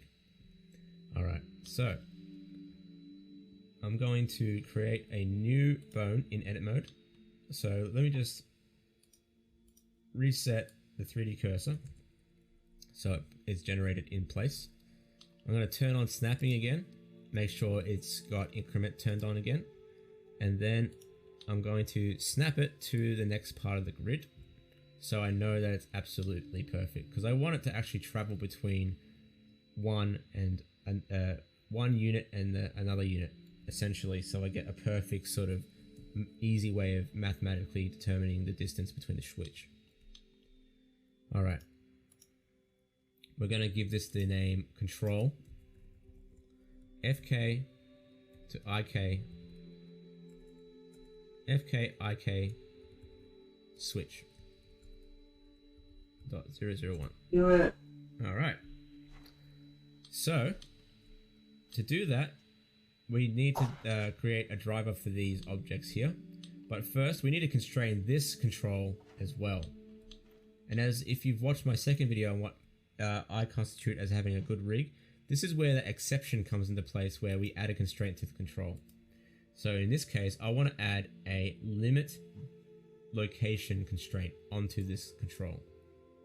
I want to turn on minimum Y, Z as having zero complete limitation, so they can't move in either Y or Z. I want to turn on for transform, because look what happens when I still might not be able to transform in the Y or the Z. So have a look at this, but it's still creating movement in the location transform. So I want to actually make sure it's set to for transform so it doesn't affect my translations in that case. It's weird when you do that. And maximum X, I want to give it the number -1, no, sorry, 0, and then +1. switch it to local space. So switch it to local space and then you'll be able to move it into place. So we want it to go from 0 to 1. And that will give us a switch value of 0 to 1. So from 0% to 100% influence of either the FK or IK. So let's just put that back to 0. And now that that's sorted, we can actually start to work on creating that driver. So because the FK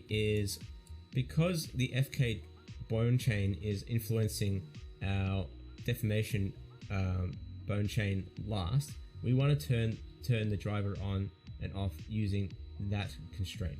So to do that, we just simply go right click on our constraint where it has the influence and then select add driver.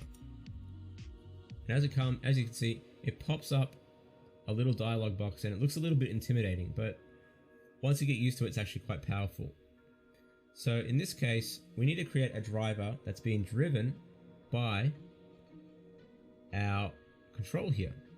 And as you can see, that fucking dialog box disappears when you float away from it. So to get that back, you can either delete the driver. No, you can open up the driver editor here, but by edit the driver by bringing up that pop-up again, or you can actually open up the driver editor. And I prefer using the driver editor still because it gives me a better representation of what's going on.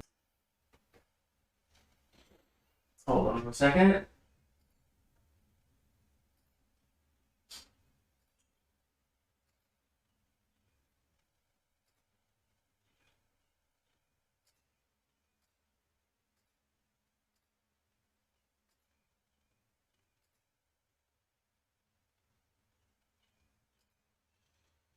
Now we're talking. Now we're cooking with gas. Where the fuck am I going?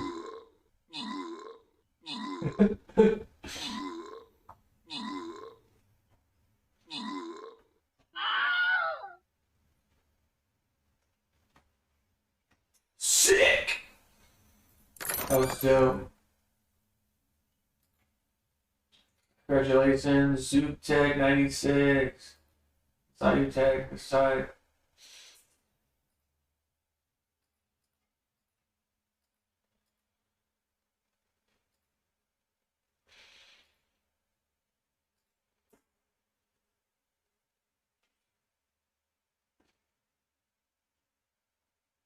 We went down.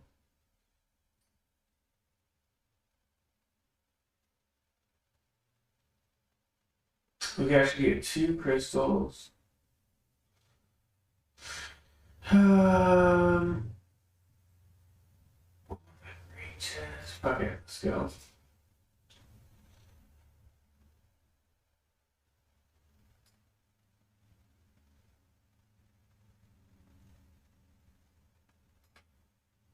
I guess I'm a giant bear. Whatever. I just wanted to see. Yeah, so let's do that shit. Back to class. So I'm just going to open up the driver editor. I'm actually going to create a new window on the side here. Switch over to driver editor here. And then open up that side panel here. And as you can see, because I've added the driver here, it's actually created this little graph that's representing the influence. Alright, so if we switch over to the driver tab here on the side in that graph editor, you'll see that we haven't assigned any controls to that driver. So let's do that now. So same as our pole vector thing, we need to actually assign it to the rig. So we assign it to that robot arm rig. And then we have to tell the driver which bone we want to have influence that driver. So in this case, we want our bone here to influence the FK-IK switch of our deformation. So we actually just have to paste in the control FK-IK switch name, and then we switch it to, we make sure it's being influenced by the X location of our bone, because we've created the bone in that world space, and if we turn on axes, you can see that when we slide it from 0 to 1, it's sliding from 0 to 1 in the x-axis. If you wanted to use the driver in y or z, you'd have to limit your location in a different way here, from 0 to 1 in the y or the z, and then you'd have to make sure that the driver is being driven by that x or y location or z location, according to the way that you build your rig. All right, I'm just gonna switch that to local space as well, just to make things clear for me. Local space means that it's transforming relative to this bone here rather than to the world, and I find that to be quite reliable with regards to certain drivers. Alright, so we need to actually add that driver again to these 3 bones here. So to do that, let's just copy the driver and paste it into our other constraints. Now do this slowly, by the way, because I find that Blender tends to crash sometimes if you do it too quickly, because you are actually adding calculations to the rig, and it tends to get bogged down a little bit if you add too many at the same time. Now, I just want to describe what's going on here with this driver, beyond just what we've added in the input. So normally with Blender, it's actually creating a mathematical equation of sorts to determine when things are being switched on and switched off. And this is done through an expression. And the expression determines how this control influences the rate in which the driver is turning on or turning off something. So inside the driver, you have a denotion of VAR or VAR, variance, and you actually use that as part of an equation if you have more complicated drivers. So if we make another rig in the future, we'll get into more detail about how that works, but basically you use that value use that denotion inside an expression to create more complicated drivers. And as you can see, it actually creates a graph from 0 to 1 based on the value that we've been given to the driver. Alright, so let's have a go at this. So right now, our driver influence is still set to 1. Right now. If we manipulate our FK right now, it's working. And if we turn it off, let's see what happens. And as you can see, nothing has happened yet. And the reason for this is because our expression has added a value of 1 on top of our base value of 1 in the translation. So actually, we haven't even started the translating from it's fine. 0 to 1, it's actually adding another value of 1 on top of that because of that expression. So we actually have to remove that plus 1. So let's do that now. On all those drivers. So we select our drivers, we just remove that plus 1.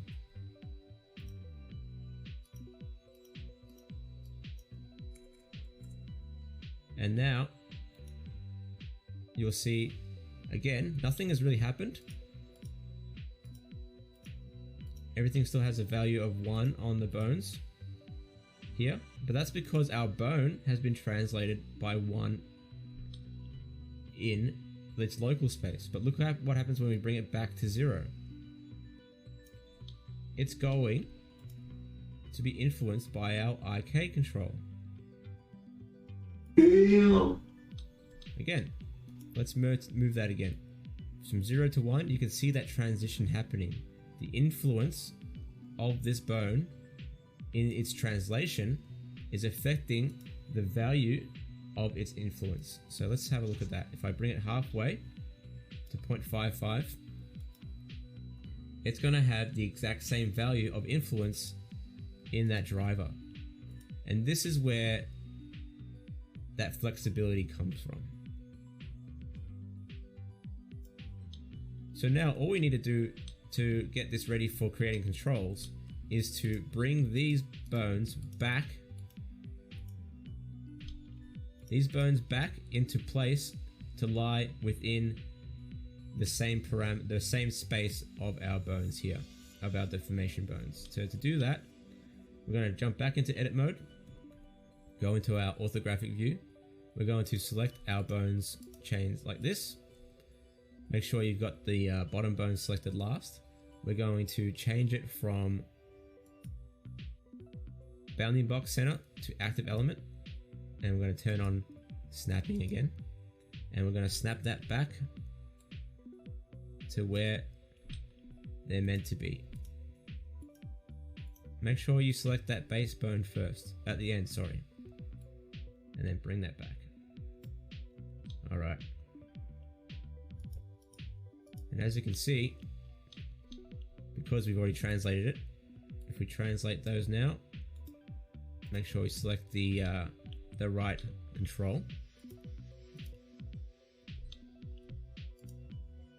And as you can see, this is why we have to create controls to begin with, because if you're just selecting bones, it's a pain in the fucking ass. If I select that IK and move it around, what's going on here? Oh yeah, snapping. Turn off snapping. Yeah, it's working pretty well. Everything is following suit. And if we move our base bone here and rotate that around, everything is working in tandem. It's all working together. And if we switch off our IK back to FK, it's working pretty good. Crazy.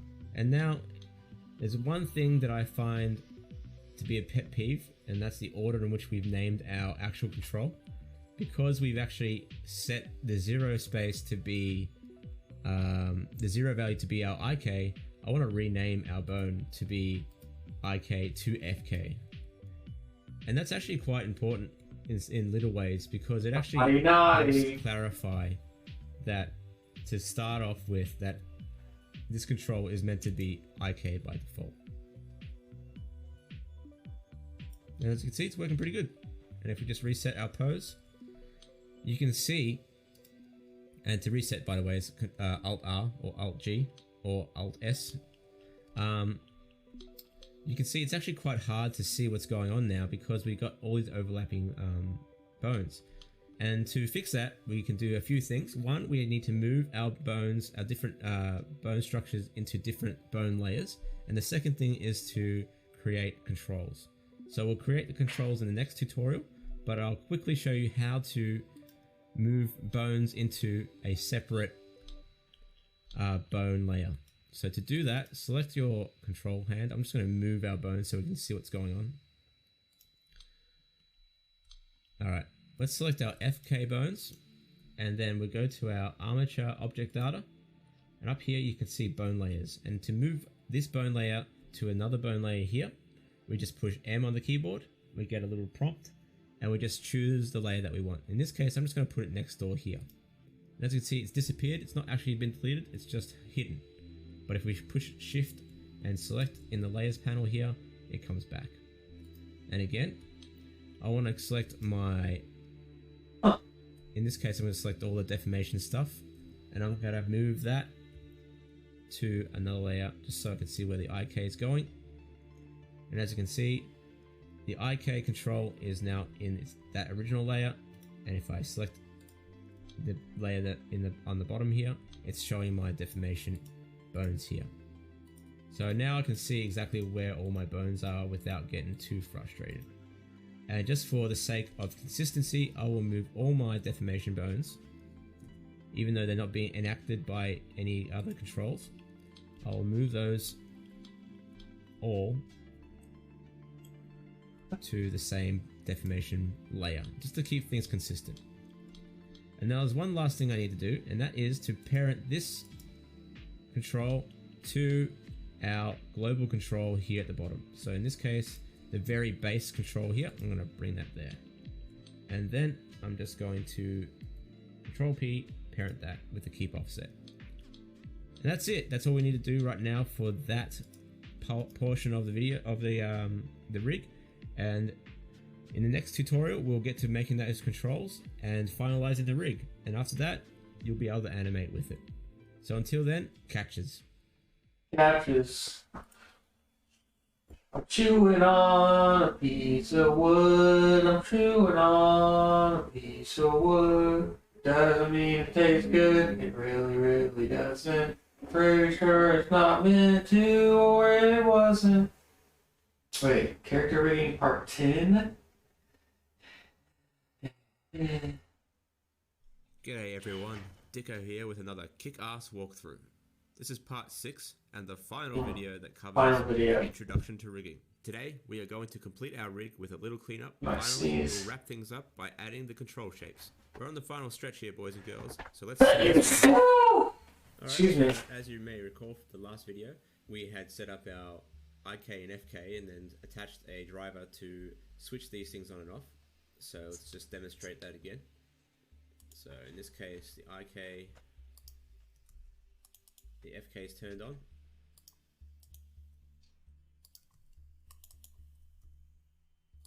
And if I turn on the layer with the IK, you can see that if I switch it off and on,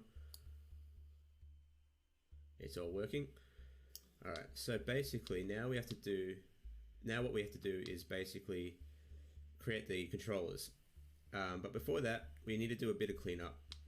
The reason being is that when I was looking over the footage from last week, I noticed there was one little mistake with our joint orientation on our hand here. So if you can have a look here, notice how the orientation of this bone here is different to our hand and our the first bone of our rig here. So we need to reorient this bone so it aligns with the other ones. And the reason is pretty simple. I'll just demonstrate why that's the case. I'll just switch over to FK and I'll show you what I mean. So if I just select the FK bones and try and rotate now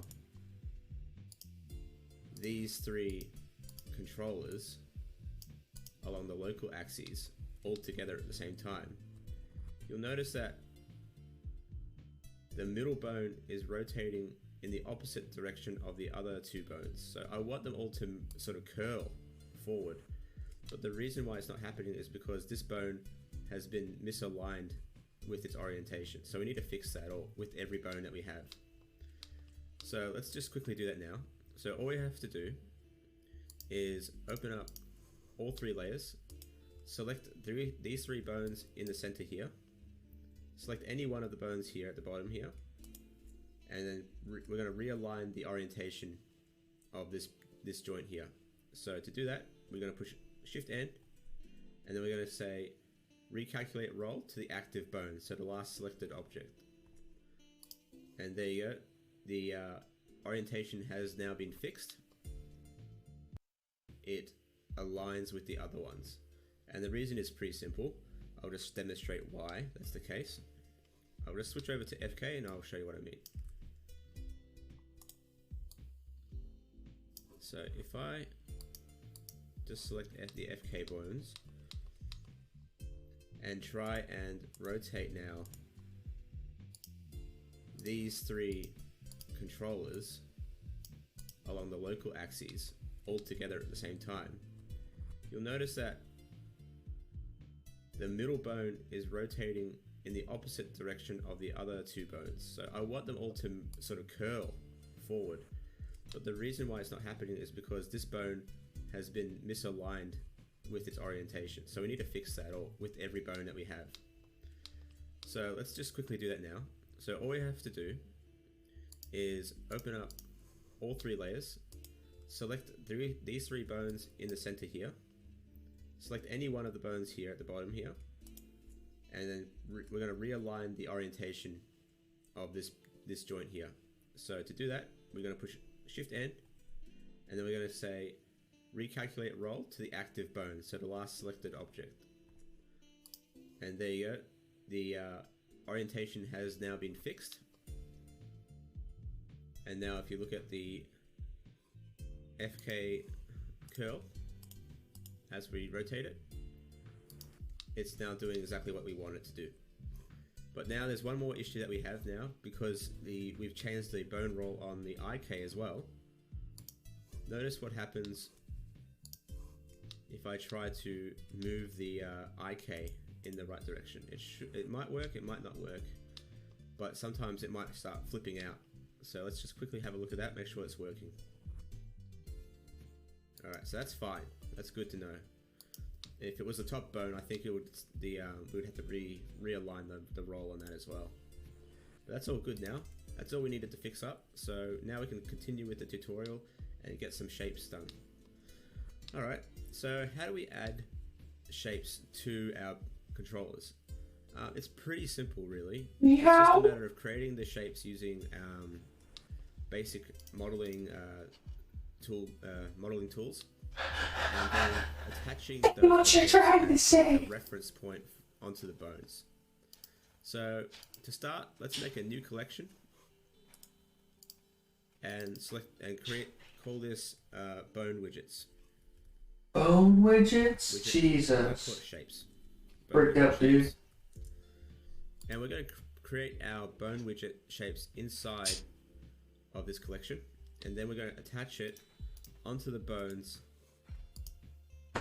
using the bone settings here. And if you go to viewport display, there's an object here that says custom object, and we're gonna link a custom object, being the shapes we create, to the bone using this little picker here.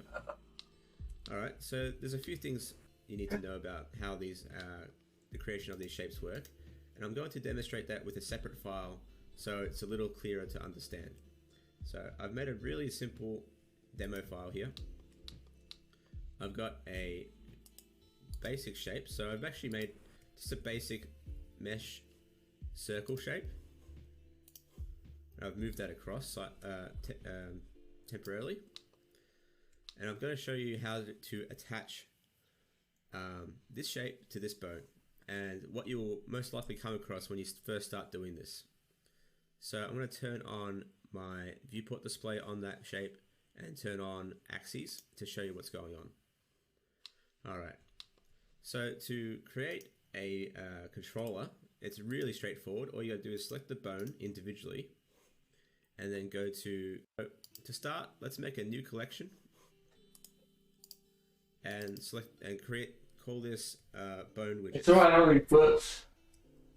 Widget. I'll get like 2-3 paragraphs in and then have to restart, because it was like I was reading the whole thing, but it didn't make sense to my brain. Inside of this collection, and then we're going to attach. It could have been any collection of words in any order. I would have just read it and been like, oh wait, what did it say? And if you go to viewport display, there's an object here that says custom object, and we're gonna link a custom object, being the shapes we create, to the bone using this little picker here. Alright, so there's a few things you need to know about how these the creation of these shapes work, and I'm going to demonstrate that with a separate file so it's a little clearer to understand. So I've made a really simple demo file here. I've got a basic shape, so I've actually made just a basic mesh circle shape.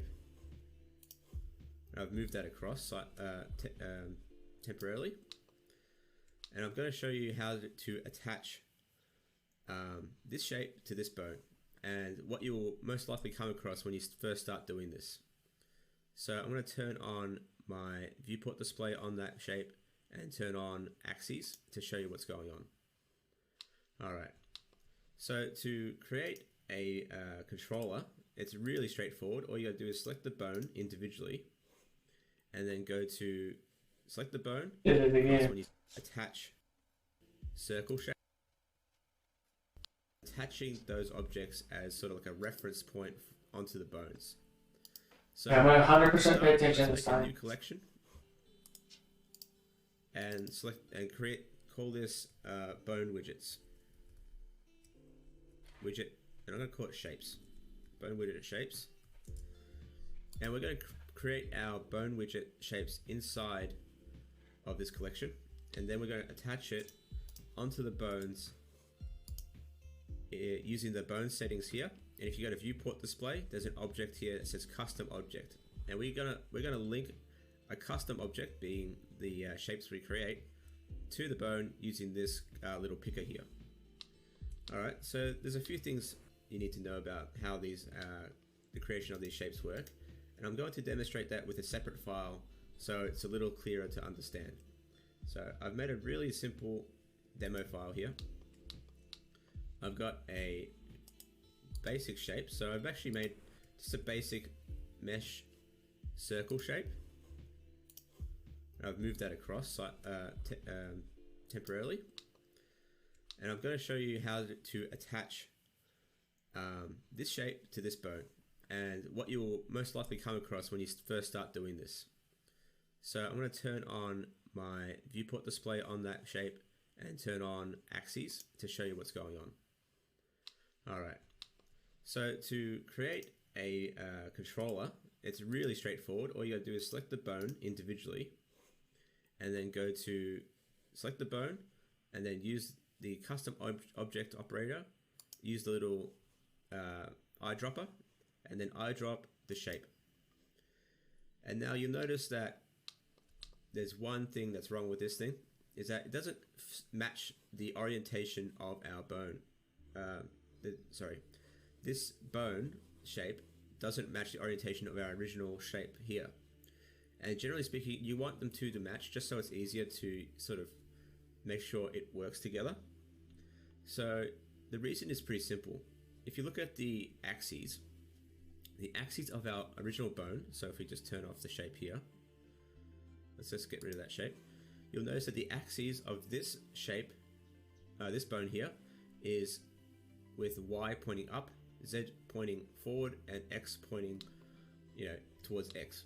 Whereas the actual shape here, if we just jump out of object mode, the shape here, the axes are a little different. So Z is pointing up, Y is pointing back, and X is pointing along there. So there's quite a simple little solution here, because of the way that shapes work when referenced onto the bones, is that any shape changes that you make must be done in edit mode within the mesh object that you're using as a bone shape. So transforms don't really affect the orientation, so you can't just rotate this in object mode and expect it to change the orientation in the bone itself. So let me just demonstrate that. So if I just go back into the pose mode, I'll give that the shape again. Notice how if I rotate it in object mode, this doesn't change at all. So, but if I jump into edit mode and I start rotating it, it starts to change. This will come in handy once we start creating custom shapes.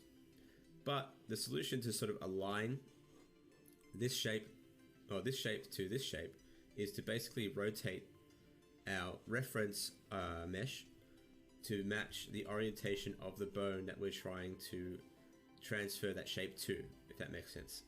So notice how if I've rotated it, I'm just rotating this 90 degrees on the X. Notice how the orientation now matches. So X is pointing in the right direction, Y is pointing in the right direction, and Z is pointing in the right direction. So now all we have to do to make that sort of shape flat is to go into edit mode within our mesh, and then just rotate that back 90 degrees to get that flat shape. And just to demonstrate how we can make custom shapes, it's pretty straightforward. If we go to edit mode again onto this mesh object and start moving verts around, notice how we can easily start to create custom bone shapes. That would be like a perfect sort of global center control, for instance. So that's basically how you make bone shapes in Blender and attach them to your armature. So let's put this to the test in a real rig and see how it looks. All right, so there's a few controllers that we kind of have to make. One is just a basic FK control for our bones here and our hands, as our fingers here. One is a pole vector control, and another is a switch control, And then Okay. we have our global controls here. Alright, so how about we start with the FK since it's the most straightforward. So FKs, because they kind of just rotate, they're just basically rotational. Let's start with a very simple control. So we're going to make a simple circle. Oops. Simple circle. And I want this control, I'm going to move that across since transforms don't affect it all that much. I want to make a line go across the center line of our FK control, just so that when I do rotate this in any given sort of axis, I know that transforms have been applied to it. So within this control, I'm going to go into edit mode. I'm going to select these two verts, and then I'm just going to push F to fill that in, and it will automatically create an edge that links the two together. That's basically going to be my default FK control, and I'm going to call it in the outliner as WGT for widget underscore FK control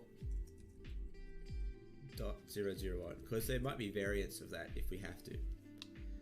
Let's turn on the axis of this and show you what the axis looks like. So let's just go to axis in the viewport display, and I'm going to apply it to within the FK layer. So our FK controls, these three controls. I'm going to link it to these three controls, and we're going to make sure that that orientation works as well. So notice how Y is pointing up there, Z is pointing up in this direction. So we can assume that we have to rotate this controller like that before we can start attaching it. And then in edit mode, we are going to rotate this widget flat, like so. And now it's just a matter of selecting the bones that we want to attach this to. One. Actually, we got the wrong layer, so let's make sure we got the right bone structure selected. So right now I've got the IK selected by accident. Switch over to the FK control. So make sure you got the right label ones. So the FK, custom object select, custom object select, and one for the hand, and select that again. Now notice how the controls themselves are all different sizes, and the reason for that is because the control size on the rig is determined by the size of the bone itself. So there's a few ways we can fix this. One is that we create custom shapes for each and every FK bone. So as you can tell, we can, and then scale them appropriately.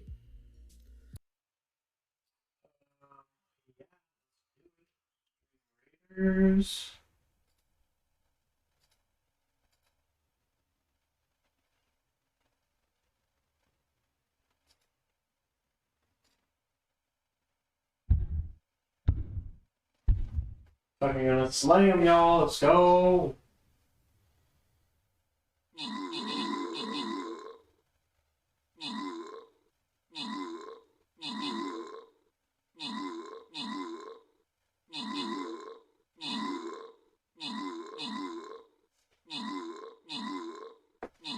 Ace Jackson slaying it.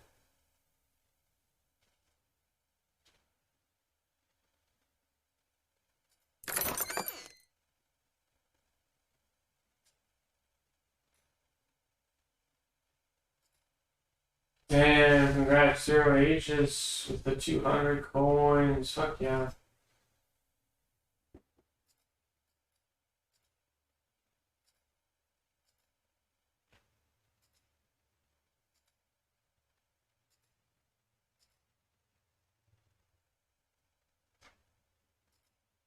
The Flying Rogue? Oh shit.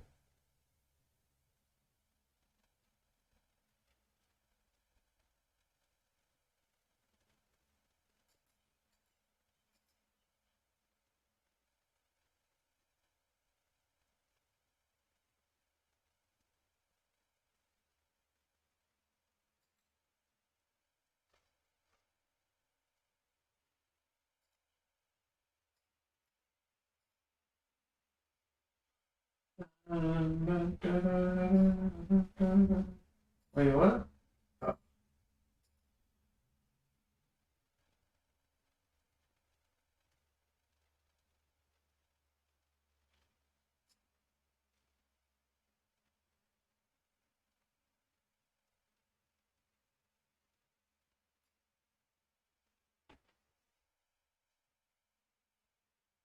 Nice.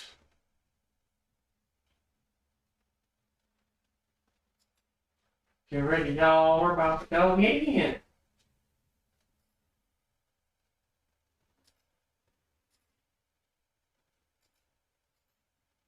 Back to class. Get your notes out. Objects and then link them appropriately. But there's a slightly quicker way of doing that, and we can actually change the scale.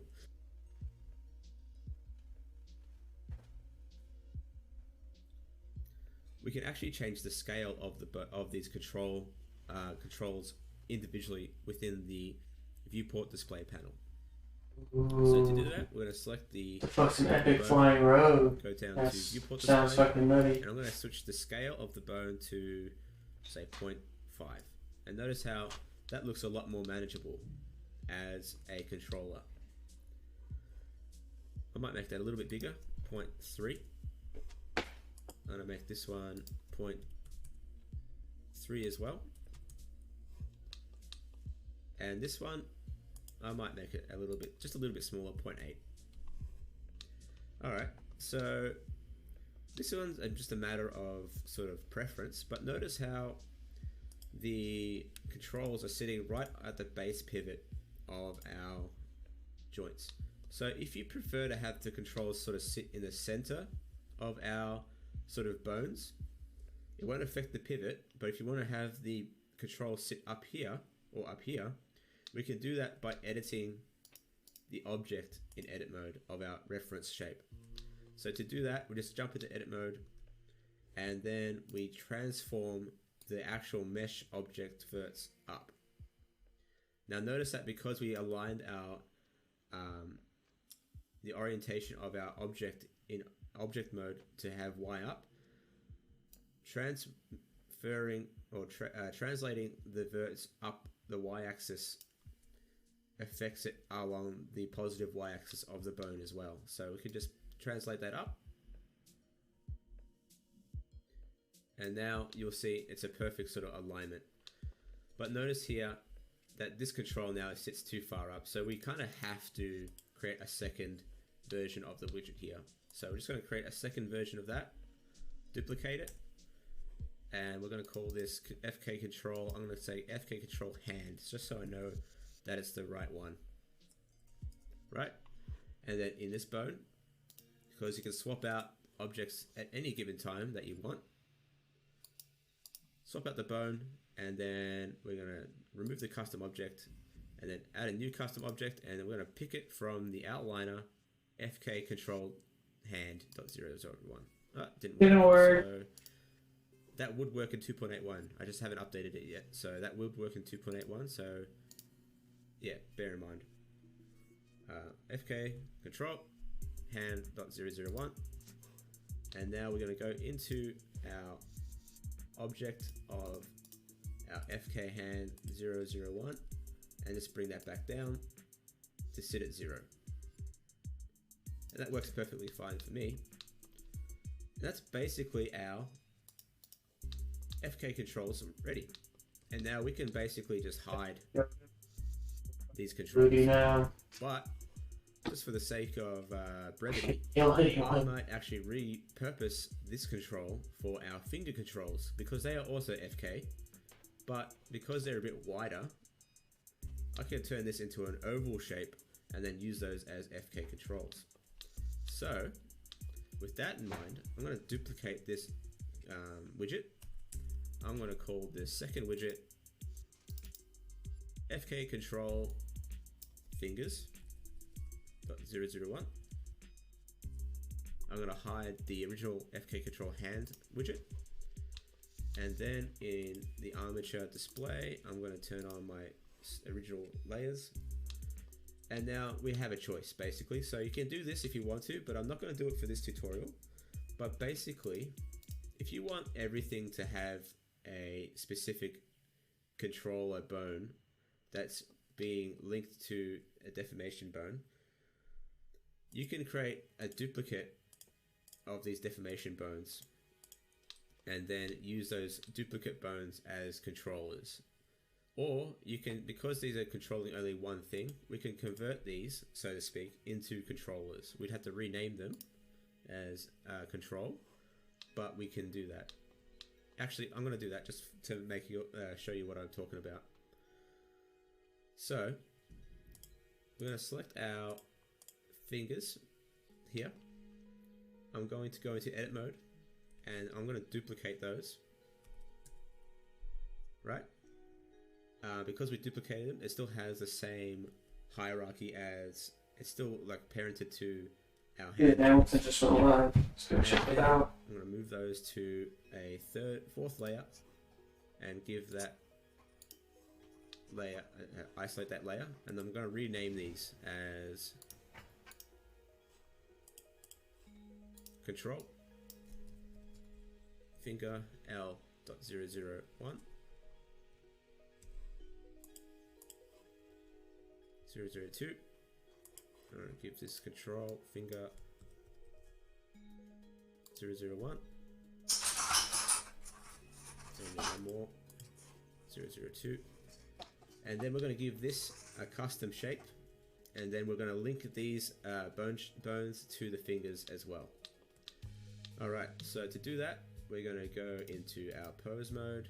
We're going to select custom shape, and we're going to give the custom these bones the custom shape of FK control fingers.001. So we're just going to go pick it.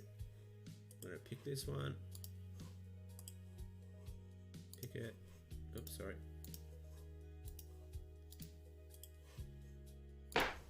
Pick that one, and then pick that one. You might be wondering why I'm doing this first. Before I link these finger controls to our object, our other bones, it's because it'll be easier to just sort of select the two bones at the same time.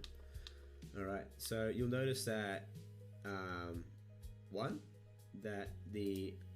because I like having this line facing along sort of the Z axis, or just so I could see how it's rotating along the X axis, I want to rotate this line so it faces this way.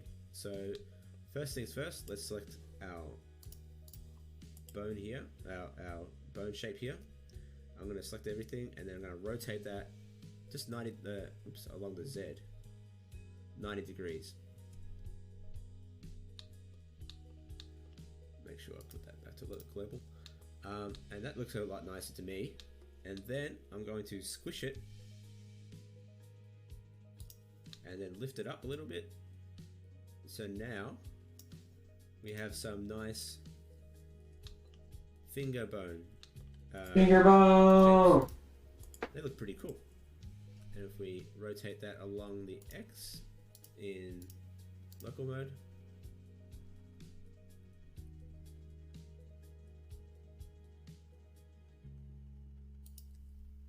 you'll notice, oops, along the Z, that's working pretty good. And if we now go into our other layer with our original fingers, we need to attach these bones. We need to attach these bones so they get influenced. So right now it's not doing anything. Notice how it's not doing anything. We need to attach these bones so it does. But I've also noticed that there's one thing that I'm a bit of a stickler for, is that I like to have the primary rotation sit along the X-axis, and right now it's sitting along the Z-axis. So let's quickly reorient those joints so X is facing inwards, so Z's facing inwards here.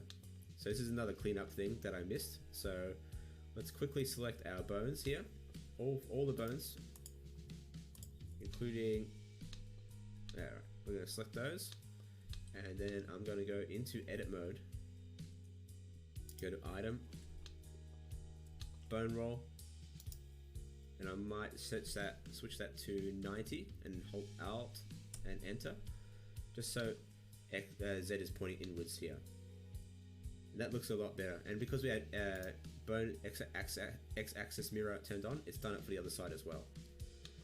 But again, notice how since we've changed the bone roll, the controller has also been flipped a little bit. So using our object, we're going to just flip this in the Z 90 degrees. And now everything's working pretty good. Alright, so what we need to do now is basically just add a copy transform constraint from our controller to our deformation joints. So let's do that now. So select the first object, then the second object, Control Shift C, copy transforms.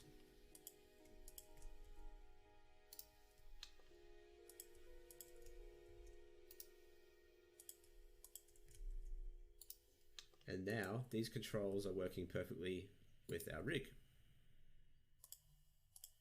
The reason why I'm separating the controls from the deformation joints is basically for organizational reasons, and also because if we ended up having a more complicated rig where we had bones that are deforming and also working as controls, you start to get a bit confused as to what does what. So, you know, you kind of want to keep things separate. You want to keep functionality separate. So controls being controls without really deforming. Oh, I saw 4Ds epic on the battlefield. Let's go. That's more of a... Earning our stripes It's today. not really a convention. It's just something that I like to do. Alright, so far we have had we've got our FK, all our FK controls are pretty much ready to go, and they're perfectly functional. So they're working really well. So as you can see, there they are. And if we turn on our switch onto FK, that's working just as we want it to. So we can basically hide our FK for now, and we will switch it back to IK on our switch. And let's get that IK out the way. So we have our IK joints. Let's just move this joint to our IK layer. Alright, so let's just focus on our IK for now. So really, there's only two controls we need to do for the IK, and that one is a hand control, and the second one is a pole vector widget. These controls here, these bones here, aren't really going to be controlled directly, so we actually have to just hide these controls in our layer stack. So let's just hide these in a layer below our IK controls, just for organizational sake, and let us focus on these two controls. So to do that, let's create a simple circle for our IK control pole vector. And instead of using a mesh, let's use an empty. So, because empty already has some nice sort of controls for these sort of things. So in our case, I'm going to use a sphere empty. And it's just obviously been created wherever my 3D cursor was made. So let's just click that and go to our 3D cursor and reset that. And create again a new empty with a sphere. Let's rename this as WGT widget pole vector .001, and we only need one of them. And then we're going to select our pole vector object there. We'll go down to custom object and just select that empty. And then we're just going to scale that down a bit, just so it's a bit less obtruse. 0.5. So that's the first half of that IK one down out the way. And now we can just hide that. We don't need that anymore. And we can also hide this bone widget here as well. We can just hide that as well from the outliner.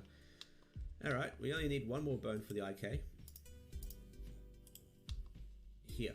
So this one we can use do a more custom sort of object. So we can either make it look like a bit of a cup, like a half circle, And I think that will look pretty cool. So let's go ahead and do that. We're going to create a new circle. Mesh, that is. And then basically we're going to jump straight into edit mode for this one. I'm going to select all our bones here. Oops, sorry, all our vertices here. And then I'm just going to shrink that down. Actually, I might just delete these verts. So I'm just going to dissolve them, not delete them. So just X, dissolve verts. And then I'm going to fill that in. So you see there how there's a, because we dissolved it, there's actually a line there, an edge. So I'm just going to bring that back down like that. And that's our controller for our hand. And I might do a vert there and fill that as well. So this is how it looks like on its own. Looks like that. I feel that looks pretty cool. And now let's just select our bone, pose mode, Display custom object. contact, and as you can see, because the orientation is a bit funny, let's have a look at that. So let's turn on our axis. As you can see, we need to rotate that up so it matches our orientation there. And then I want to actually turn this around. So actually, the actual orientation is pretty good, to be honest. So I'm just going to bring that up, essentially. And then I'm going to shrink that down. Actually, keep it centered. I'm going to widen that a little bit. Bring that down a little bit.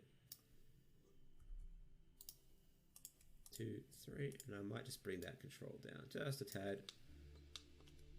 And that's our IK controls out the way. So if we select it now in pose mode, working perfectly well. That's our IK out the way. Alright, so there's really only a couple controls left, and that is the base controls, essentially. So if we turn on the base control visibility, you'll see that we only have 2 joints left to go, and then we're good to go. So let's just do what we did before with the FK on the fingers, and we're going to duplicate those, and then we're also going to create shapes for it. But let's start with the shapes first. We have 2 shapes that we need to make. One is sort of like a global control shape, and then another one just for like the rotation of that base here. Alright, so let's see what we can do. Alright, so for the... Oh, it's like so much to do. With a line through the center, and then I might add a little arrow at the end there as well. It's all worth it, because by the end of it, you'll have like animatable robot dude, right? I'm gonna center that to our... I feel like taking a nap. Location here. And then the first thing we need to do is I'm going to turn off the grid as well, just so you see what's going on. Floor, I'm going to turn off my axes. I'm going to delete the face from the center here. I'm going to delete the face from the center here, and then just delete the face, but not the edges. So only delete only faces. So make sure you do that, and that way we'll keep our edges there. And then I'm going to subdivide those 2 lines, and then I'm going to fill that with a line down the center, and then I might subdivide that front face, that front edges there, subdivide, and then I'm going to bring those in, scale them in a little bit. Let's just turn off individual origins, scale those in, and then I'm going to extrude that out. I'm going to add a edge loop there. I'm going to then add a edge loop here and an edge loop there, I'm going to delete this and that face, and then I'm going to select all four things there, center, so we have an arrow basically, and then I'm going to delete these only faces. I made a mistake there. I'm going to fill those in, and then I'm going to just quickly delete these edges. And now what we have is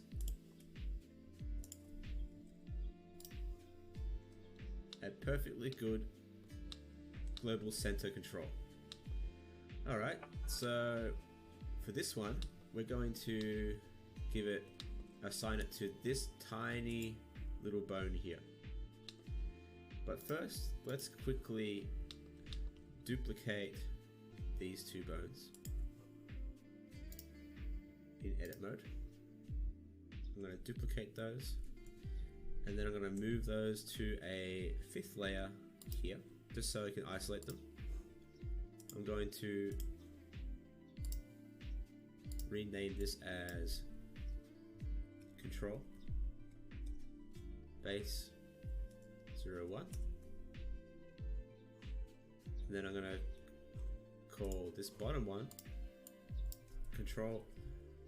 I'm going to call this one global, in this case global .001, because this will be what determines the location of the entire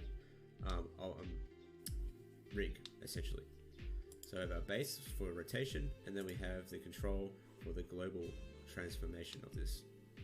Alright. In depth he goes in his tutorials. Let's start with assigning this. So he could have rushed through this so quick and made like a a half-assed thing, but instead it's just like it's like a college course. Custom object, control, and as you can see, we have the same problem as before. So our orientation of Y is there. So let's have a look and see what we can do with this. Let's just go to our viewport display axis, turn that on. We're going to rotate that downwards so it matches. And here's a little trick we can do as well. So since transforms don't affect the scale of the actual control on the bone, we can actually scale down our reference object to approximately the same size of our bone, and then we can select our entire control widget in edit mode and then scale that back up just to see if it matches, and then we can then align that as needed. And as you can see, we now have a nice global control. Just make sure it sits right flush with the bottom of our rig there. And there we have it. We have a nice sort of oriented global control. Make sure you rename that widget as widget global .001, and now we can hide that. We have that control is good, and now we need to do one more for the rotation of our base here. So let's make a new control. Let's make sure that my 3 cursor is centered. And now let's make a new circle. I'm going to name this one as widget base .001, and then I'm simply just going to do what I showed in my other example from the start of the tutorial. I'm basically going to select these 4 pieces, and I'm just going to create like a simple star-like control for the rotation there, and that's our base control. So let's select our bone in pose mode, go to our custom object, select that, and now that's attached. Let's rotate this into place and sort of align it up just so we can estimate a size more accurately. And then let's scale that up. We're going to rotate that, and there we have it. We have our base control ready to go. Alright, and now we can hide that. Alright, let's just turn off wireframe preview, and we can see how all our controls work together. And we have one last thing to do with this rig, and that's attach these base controls to our deformation bones. So as you can see right now, these bones aren't doing anything at all. They're absolutely useless at the time at this time being. So let's quickly add a copy transforms onto this bone, and one more onto this bone. And now let's have a look how this all goes together. Way, all good. That's working well. This bone is doing its job. Let's see, rotating, perfect. And then we have our IKs working. This is working, and if we switch it over to FK, that's working. So all our controls are almost done except for our switch. So we need to finish it up with our switch, and then we're pretty much done. Alright, so let's get that started. So this one's a little bit different because we have the switch bone, but we need to kind of create a container as well around that switch. So to create that container, we basically need to create a second bone that's really just there for, you know, allowing us to have a shape on it, essentially. So to do that, we're going to go into edit mode. We're going to duplicate this bone, the switch bone, and then we're going to just active element. I'm going to scale that up. I'm going to rename this as ORG for organizational, FK or IK, FK, switch. I'm just going to give it a label, like I might go organizational label, FK, IK, switch dot 001. All right. And there's a few things we need to do with this control. We need to remove its deformation, and then we're going to remove the constraint of limit location because we don't want this to move at all. So we're basically going to lock off its entire transforms completely. And because we duplicated it from our base switch here, it's basically already parented to the right bone. So we don't need to worry about that. But we need to create a basic container. So for this one, we need to actually create the label with the text IK to FK switch, and then have a box around it. So let's just do that quickly now. So let's create a go to object mode. We're going to select create text, and then we're going to give it the label. Basically tab into the text to be able to edit it. FIK to FK switch. All right. Let's put that aside for now. And then we're going to create a mesh plane. We're going to do the same as what we did before. But this time we're just going to leave it without any other lines in it. So we're just going to delete the face only faces. And then we're going to bring this down and then place that just above here. So we have a label. All right, perfect. And then we're going to right click and select convert to mesh. So that way it's now a mesh. And then we're going to select everything and then delete the faces, only faces. And then we're going to merge this mesh to this mesh here. So select this mesh, then the second mesh, and then Control J to join. And now we have our box container essentially for our FK IK switch. We're going to rename this as widget FK IK to FK switch. That's 001. And then we're going to select our container bone here, and we're going to select the custom object. Oops. And there we go. We got our switch going on there. Let's rotate that in the right orientation, just like we did before. I'm going to align that up so it kind of matches. Doesn't have to be perfect. And then I'm going to go into edit mode, select everything. Make sure you got edit mode in the object itself, and then rotate that in opposite direction. Oops, I'm going to change it to bounding box. Rotate X, and then we're going to bring that down,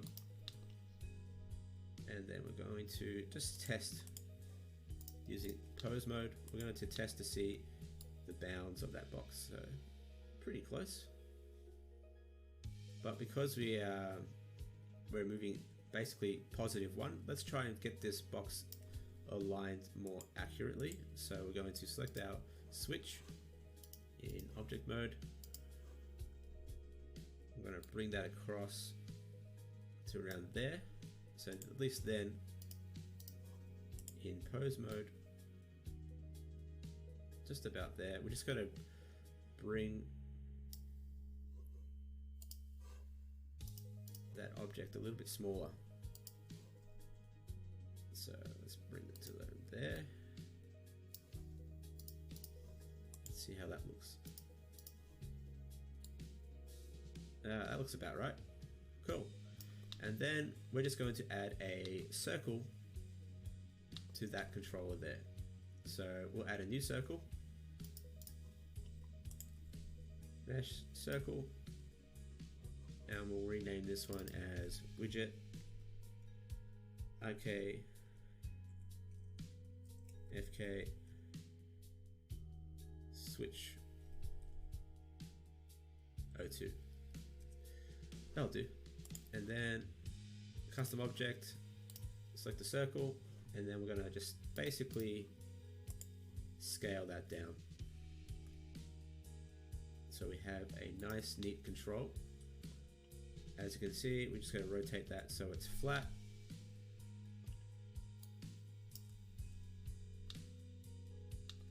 Let's just bring that in, sort of align that.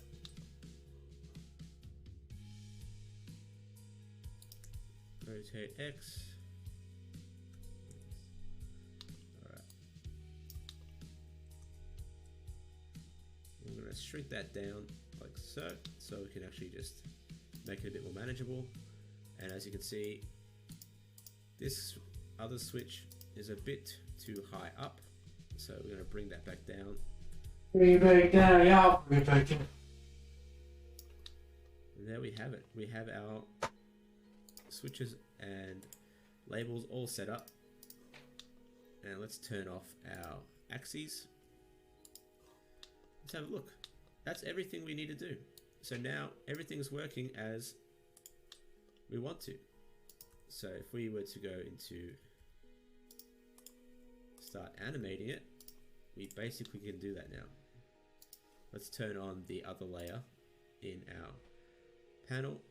Oh, there's our FK, there's our IK there. And if we switch on the IK and now move around the IK, that's working really well. And as you can see, all the deformed bones are moving in tandem with each other. That looks pretty good. That's the rig done. The only thing left to do is a little bit of housekeeping, and we can add some colors to this too. So let's start with the colors. So Generally speaking, I like to keep my IK as red, my FK as blue, and any other global controls as yellow. So let's start with the global controls. We can select our global controls here, all these controls here, and then I'm going to go down to bone groups, and I'm going to add a bone group. I'm going to give it the name global. I'm going to change the default color to yellow, and then I'm going to push assign to the selected bones, and they turn yellow. And then I'm going to select my FK controls.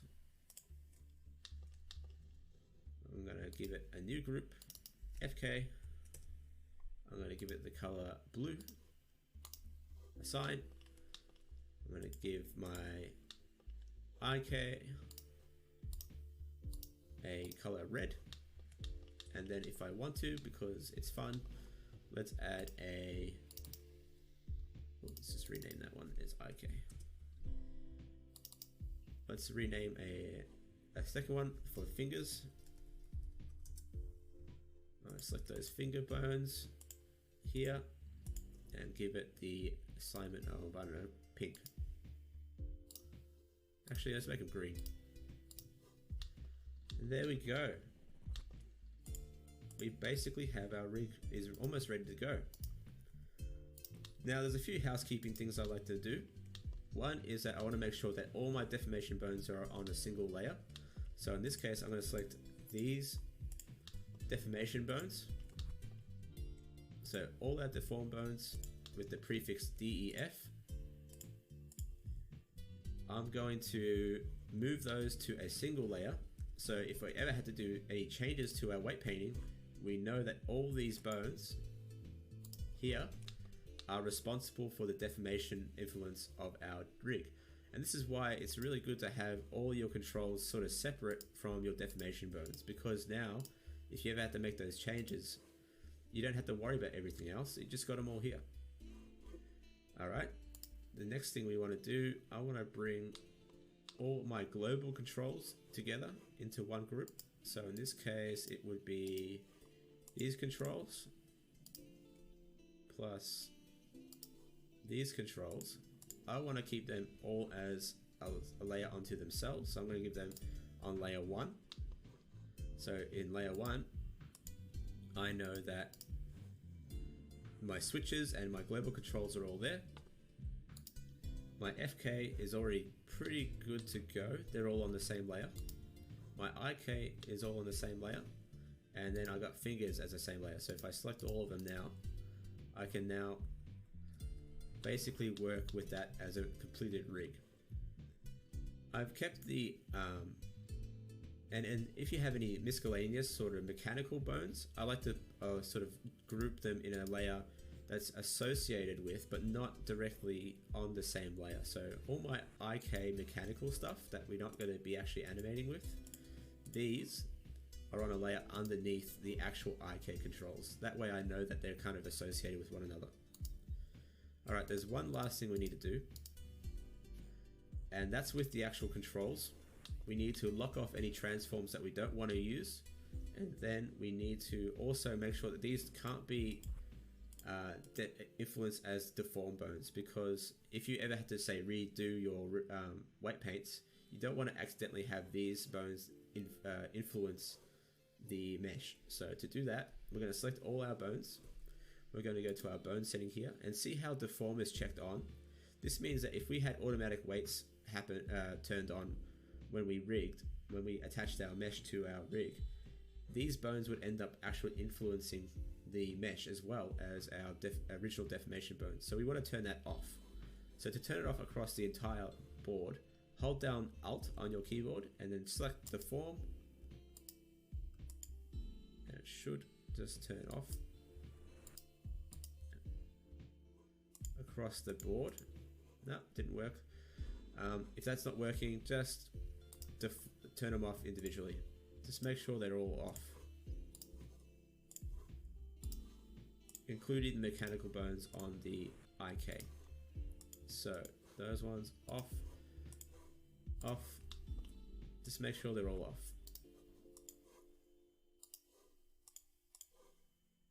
Yep, that one's off. Those are on. Let's turn those off.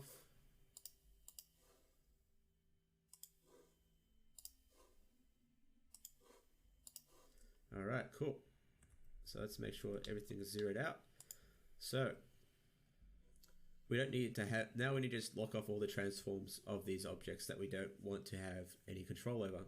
So in this case, we just need the, with the switch, we don't need to have rotation or scale enabled. So we're going to lock off everything there. Same with the switch, we're going to turn off everything because we don't need to actually manipulate that switch. That's just there for labeling purposes. And then with the global, because it is a global control, we're going to keep it as is. With this control, it's already been locked off because we locked it off earlier in the tutorial, but that's good to go. With the FK controls, we need to lock off the location here. We need to. I'm gonna have to rewatch a lot of this, I think, but we'll see what we can do on our own. We can keep the scale enabled, but let's just lock those off as well because we don't really want to have to enable the scale here. So lock those off across the board, lock those off, and lock those off. We want to, in this case, lock off this bone here. These bones have to be locked off completely as well along the Y and Z because we just want them to rotate along the X. So we're going to switch the rotation order to XYZ Euler on both of these.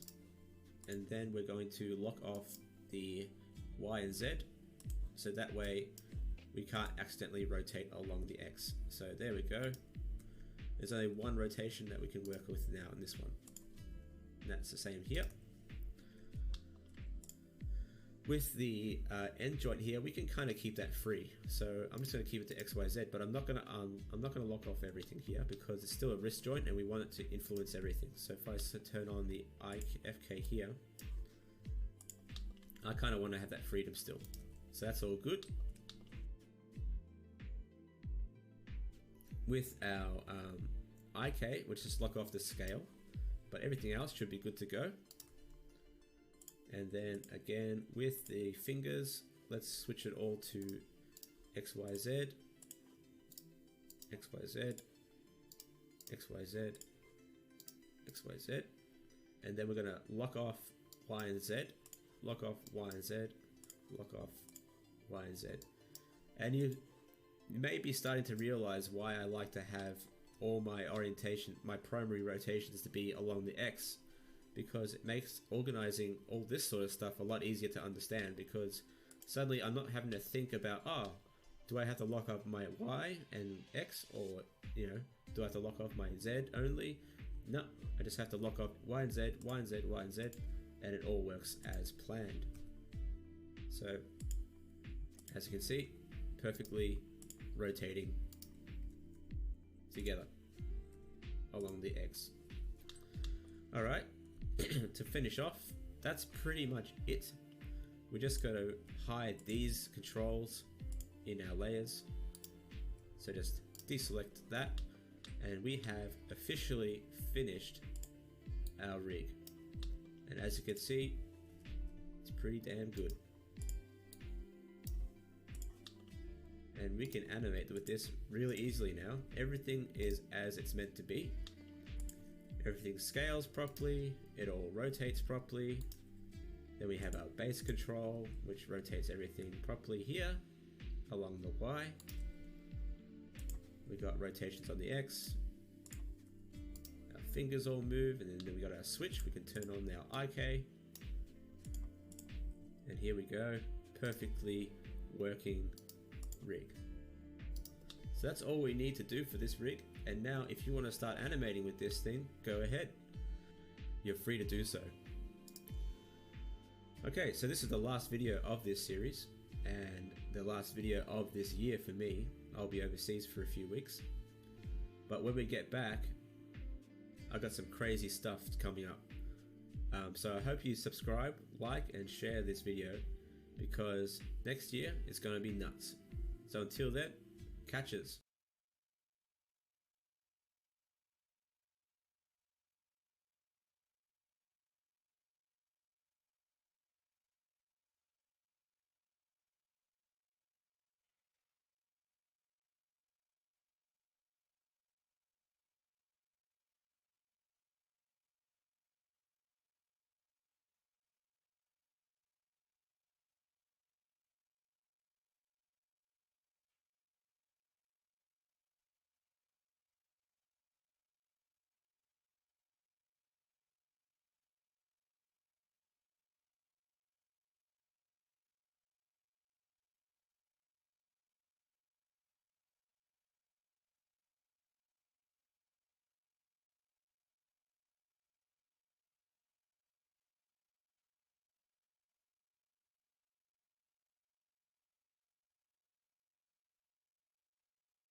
Okay.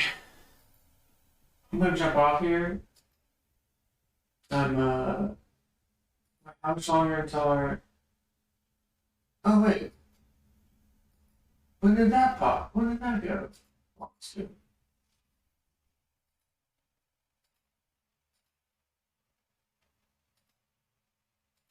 Start battle. I didn't get the fucking notice that it was ready. That's weird.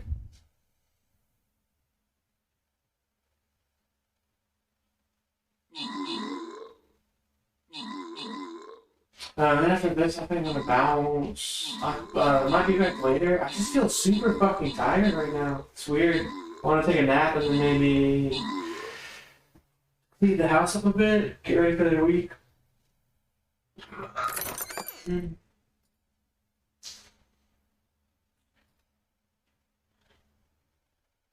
Nice. Also.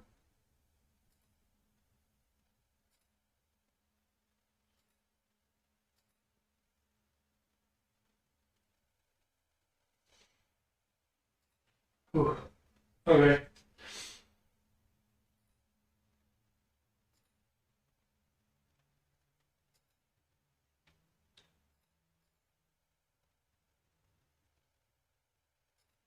I will catch you guys later. Thanks for hanging out. Appreciate the support. We will probably host Hamilton until later. So, peace, guys.